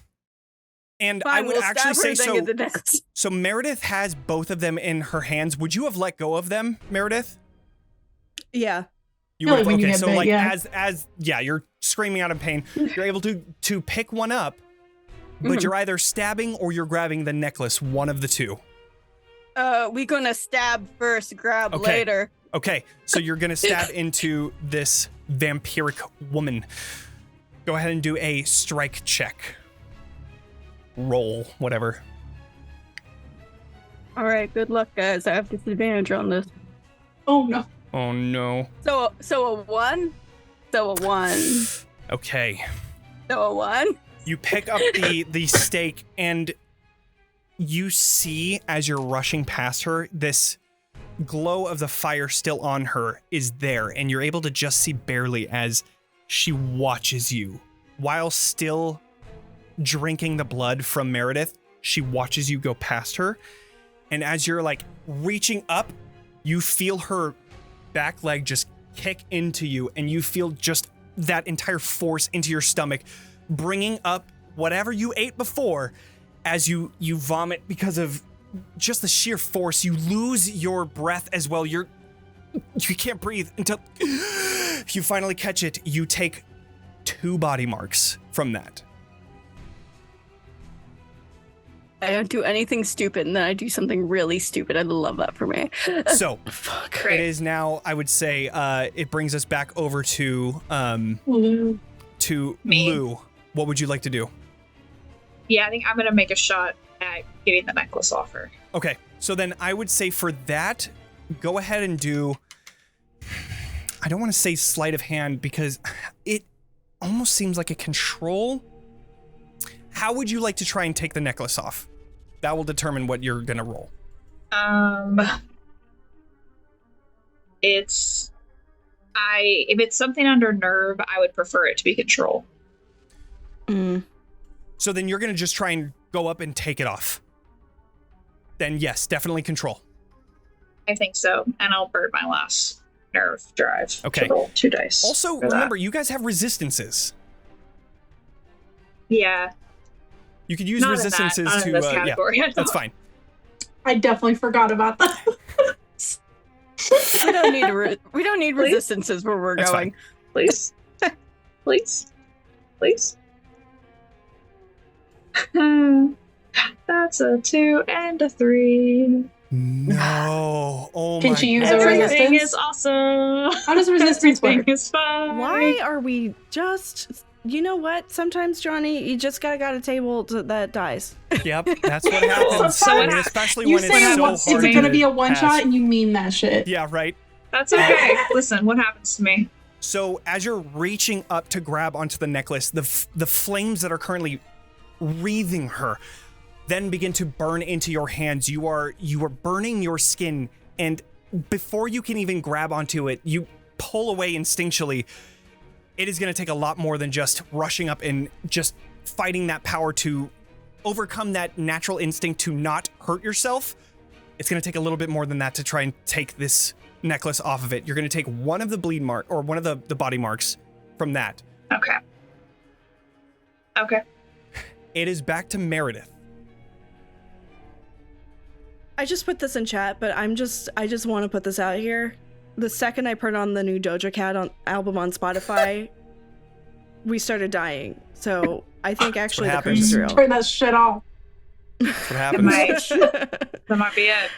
Paint the town red with our blood. Okay. With our Yeah, blood. quite literally. Yep. So, okay. You are being held by both of her hands on either side of your shoulders, and she is drinking the blood out of your neck. Her neck is right next to you. Yeah. The I was necklace gonna is say, there. if she's fully distracted by drinking from me, I would love to try to take that necklace off. Okay. How would you like to try that? You know what? All right, Break hear me that out. chain, This is I'm not listening. horny. This is not horny. Okay. Of course. It course could not. be. I've never been bit by a vampire, but I've seen Twilight. So Yeah. I wonder if it could be like a thing where like Meredith is like holding on to the vampire to like keep her grip or whatever Okay. and keep balance to not be dropped while getting consumed. To like hold yourself up a little bit. Yeah, and using that like hold on to like get the necklace from behind. Okay. I would say that would probably be under control to like kind of Finesse it. right to finesse something like that. Mhm. Yeah, I would say I something would like almost I say would say just control. brute strength it. You could also like, brute whip strength that it if shit you'd like to off. try and do that with a strike roll. You know what? Yeah, I think I'm like gonna reach up to like hold on, but then yoink. Okay. I think brute You know strength. what you know what I imagine? So she's holding onto your arms. It's very hard to get up, but you're able to get your arm on the other side and grab onto this necklace, and then you're gonna kick her the fuck away from you. That sounds Yeah. like a fucking cool thing. Okay, so I like go that. ahead and do a strike check. Let's go. That's a 4. I'll take a 4. Okay. We'll I'll take a four. So you kick her away, and those fangs go through your neck because she's not detaching; they go through your neck. You take another body mark Okay. and another bleed mark, so and I'm you go down. unconscious. But you rip this necklace off, and as you do, you see that whatever was protecting her from the flames that she might not have taken full damage from now is completely gone. You see her form Okay. beginning to shrink back into her human self as the flames begin to burn all of her clothes and her skin, and you begin to see her hair just erupting in flame as she begins running around trying to figure out what to do as she's on fire, tries to rush out of the church, but before she can, she falls to the ground on the center of the walkway. You see that some of the carpet here begins to burn. However, there are 2 unconscious folks here. You have 2 conscious folks. You begin to see that the carpet is beginning to burn. What would you like to do? I think Lou would turn to Theo, like, we gotta get out of here. Okay. And So you grabbing the bodies and going? yeah. Cool. You grab the bodies and rush away with the amulet in hand. She is long gone. As you rush towards your chapter house, you finally return safe. But the 2 of you, both Meredith and oh my god, Scarlett. Scarlett. You both Yeah. take scars from your 4th mark. However, you successfully took this necklace off this vampire, killed her, and returned with it to Candela Obscura. So, you succeeded without dying! Yay! That's great. We beat your vampire puzzle. You beat the The horrors vampire persist, puzzle. but so do we. So, with that... Oh, I need The to horrors persist, but my- so do we. So do I need we. to change my battery on my headset because it went out. So Oh, I'm I gonna had be to right switch back. mine out. Yeah. One Go sec. for it. We yeah, did just for Ventura is it! fine. When he said we took scars, all I could think of was like Papa Roach, like the scars remind us that the past is real. Mhm. And I feel like that's appropriate. That's is a very appropriate. Meredith coded statement, I feel like. What I love about the system though is like when you do take scars, you can like reinvest your skills in other places to show how like that changed you. And I think that's Oh, so like the fucking cool. PTSD The affected second you. I went down, I was like, so what am I gonna do? Yeah, it's like a fun little treat for you to have while you can't play because you're. It's dead like in a the same- reward. It's like a reward. Have a little get eaten by mommy as a treat. Yeah, there you go. I love how you were like, so it's not horny. And I was like, bitch. I was like, it can be. It could be. It was like so sway. I forgot So, that like yeah, I your, would your like to character is sway. the one that can fight. So it's like, Donnie would that be like a sway roll? Jonny truly just left us here. Unattended. Unsupervised. Online. Unsupervised. Meanwhile, we're like, okay, so this vampire, no. But Anyway. I will say, I turned Doja Cat off and turned Brian David Gilbert on, And we lived. and we lived. Mhm. So We live, So- bitch. don't listen to Scarlett, because your characters will die. Fair. So, Yeah, all right, don't now listen to me. I have sound. Great. So, as we did with the last one shot, we are going to go over how you guys level up, and if you performed your tasks that your role specifically does, or I think it's actually your specialty. So, I'm going to open up the little thing so that we can see what you guys did. Right there, the circle sheet. So, you have 4 questions that always happen every time that you finish an assignment. So the first one is, did you contain or destroy a source of bleed? You did, because you put Yes. the bleed containment vial with the other necklace that was similar to this one. We did it twice, I believe. Yeah. Like, Yeah, we we had took the 2. bleed from the body and the necklace. Oh, and then, yeah, the bleed. Yep, you're Mhm. right. Absolutely. So that is one. You, did you provide comfort or support to those affected? I would say that burying the body is definitely taking comfort or support for somebody that was affected. Though they were dead, it is still something that is respectable. Respectful, We did yeah. also tell that guy to just like go home and stop True. getting involved True. with this. Yeah. After beating Mhm. his Yeah. ass, but we were like, Well, once we after knew beating his you ass, you weren't a helped him. vampire, We're we're like, like, hey. okay, buddy, go Love it. home. Scarlett Like, also hey, did. friends. Scarlett did also pay the child that like led us there. Yeah. Oh yeah, I wanted to make sure absolutely. that they were safe. 100%. Yes. All right. And then, did you bring something of importance back to Candela Obscura to study? Absolutely, you did. You brought both the necklace that Daniel Vial had and the necklace. and the the necklace that the pastor had. So, you got all 3 of those, and the last one is: did you fulfill one of your specialties' illumination keys? Which I did are- something get points if illegal. something Do we get illegal. points if Okay. we did more than one? No, it's just if you did at least one. Illumination keys. I've Mm. I've Run been into sort of an danger? ally, explaining it to Theo, and technically reference research, so that should Cool. be good. There you go. And then run Did into I run danger. into danger? For sure, you ran into danger. Abso-fucking-lutely. Ran into some Absolutely, you danger. did. And then Theodora, did you finish up one of your illumination keys? The seek out real magic count for me, just appearing.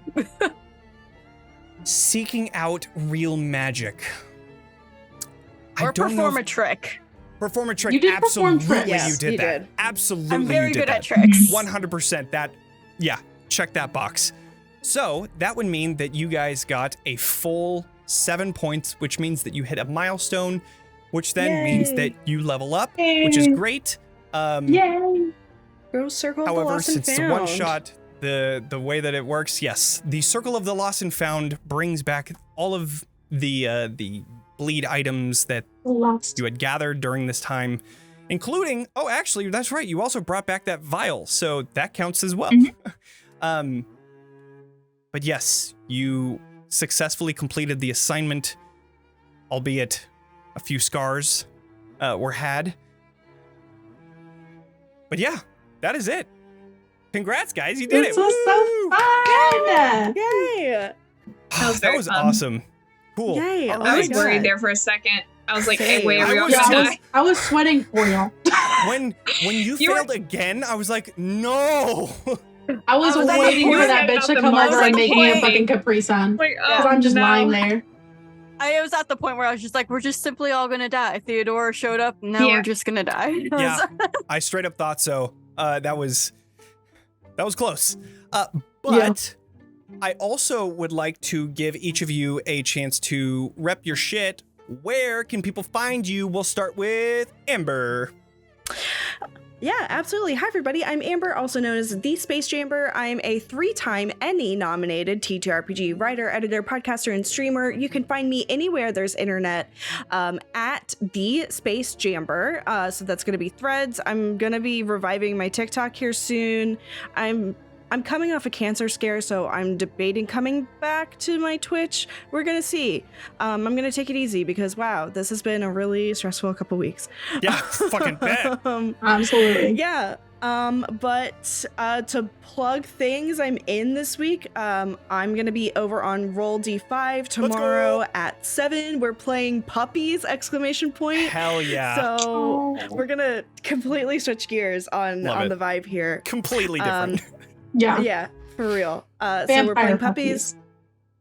I'm literally playing a pug named Pom Pom tomorrow, so come hang out. Yes, let's go. Yeah. On Thursday, I'm going to be on Live from the Apocalypse. We're doing our finale part 3 of our Urban Shadows game, Thy Kingdom Come, which if you love Urban Shadows, if you love werewolves, I think that's going to be like where we finally end up. And if you love religious trauma, that's going to be the game for you. And if you like this, then you like that. Fucking exactly. And if you like horny versions of this, but like explicitly horny, but you also like Regency, you also want to go to Live from the Apocalypse on Friday night, because we are kicking off, well, we had our like first big table on Friday, but we are diving into a season of Secrets and Shadows, which is our Regency Monster Hearts game. I am playing Astrid Primer, who was a unicorn on season 1, but is now something a little bit darker on season 2 now that I'm Interesting. engaged. So very interesting. Interesting. Well, yeah. check out thespacejamber.cool. There is a link in the chat and Yes. check it out there. But let's move on to Allie, otherwise known as Theodora. Where can people find you? Literally anywhere you have a social media, if you put in Game Goddess Alex, forgot my tag there, it's late here.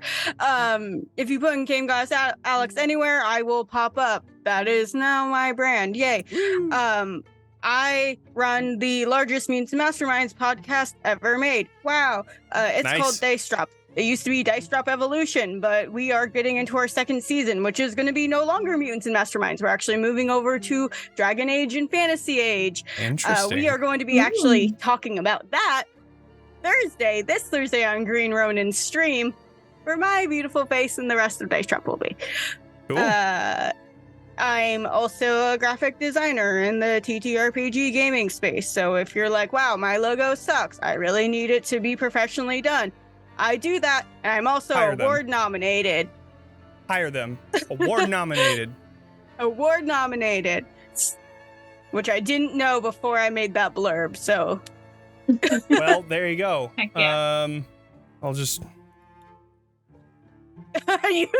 He's like, Just let me add that in. just- boom. Award nominated. Look at that. Right on. Incredible. Cool. awesome. Amazing. Fresh. Great. Check out the link in there, the link tree for ATG Studios, which is, I'm guessing, your The graphic design, but it awesome. brings you everywhere to me. great. Check that out. There's a link in the chat. The other Allie. Hi, yes. You can find us. So me and Mariah are both the hosts of Table Talk, the podcast where we're not like your everyday podcast. We are more of a discussion podcast over everything in the TTRPG space, everything that happens on and off the table. We bring on lots of cool guests, and it's very conversational and feels very much like hanging out with your besties and just rambling and being unhinged. But if you want to listen to us, we are everywhere, wherever you can get podcasts. Our socials was are on there all at too. Table Talk RPG. Yeah, was on Johnny there. was We on were talking there. about We talked about imposter Johnny was on imposter there a few syndrome. weeks ago. It's good So stuff. good. Check it So out. good. It was But yeah, fun. you can find us at Table Talk RPG. We are also going to be featured on Roll D5 here next month, where we're going to play Carols and Princesses. Other than that, for me personally, I did do our portraits for our characters, and I do commission work for D&D characters at reina.creates on Instagram. So yeah. Hire her. She's Let me dope. draw your babies. The TXP Great Art Award winner. Thank you so much. Hire her. All right, and last but not least, Mariah. Hi, I'm Mariah. I'm the other half of Table Talk. Our episodes come out every Wednesday, and this week is going to be a fun little Combat 101 workshop with our guest episode with DM Tom. It was dope. Ooh. Check that out.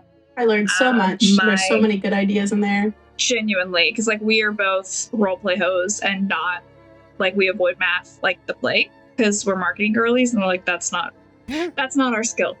My personal stuff, I need to actually start promoting it, but I am a fantasy writer, and so my personal Instagram is Mariah_Gresham, and I'll start pooing shit on my personal channel, so I need to beef that up. Do it. Cool. Do it. Well, thank you all for joining us for this interesting and wacky little one-shot that we did. If you liked what you saw here, make sure to follow us and do the subscription thing and just follow us, tell your friends. That's pretty much all. You could just do the free stuff. Just tell friends and follow and do that stuff. Hit the I button, appreciate it. spread the propaganda. Yeah, at Talking XP, That's anywhere right. on stuff. Find me. I'd love to talk. Do that. Yeah, but outside of that, we are going to be returning back to our Ravenloft Misfit, which is a Curse of Strahd actual play podcast / stream that I run. So join us Monday at 7:30 p.m. Pacific time for that. It is a lot of fun. We are in the middle of a awesome, dark, and just completely shadow dungeon. So it's great. Join us for that. But outside of that, thank you so much for joining us. Make sure to level up, and we will see you all next time. Bye, everybody. Bye. Bye.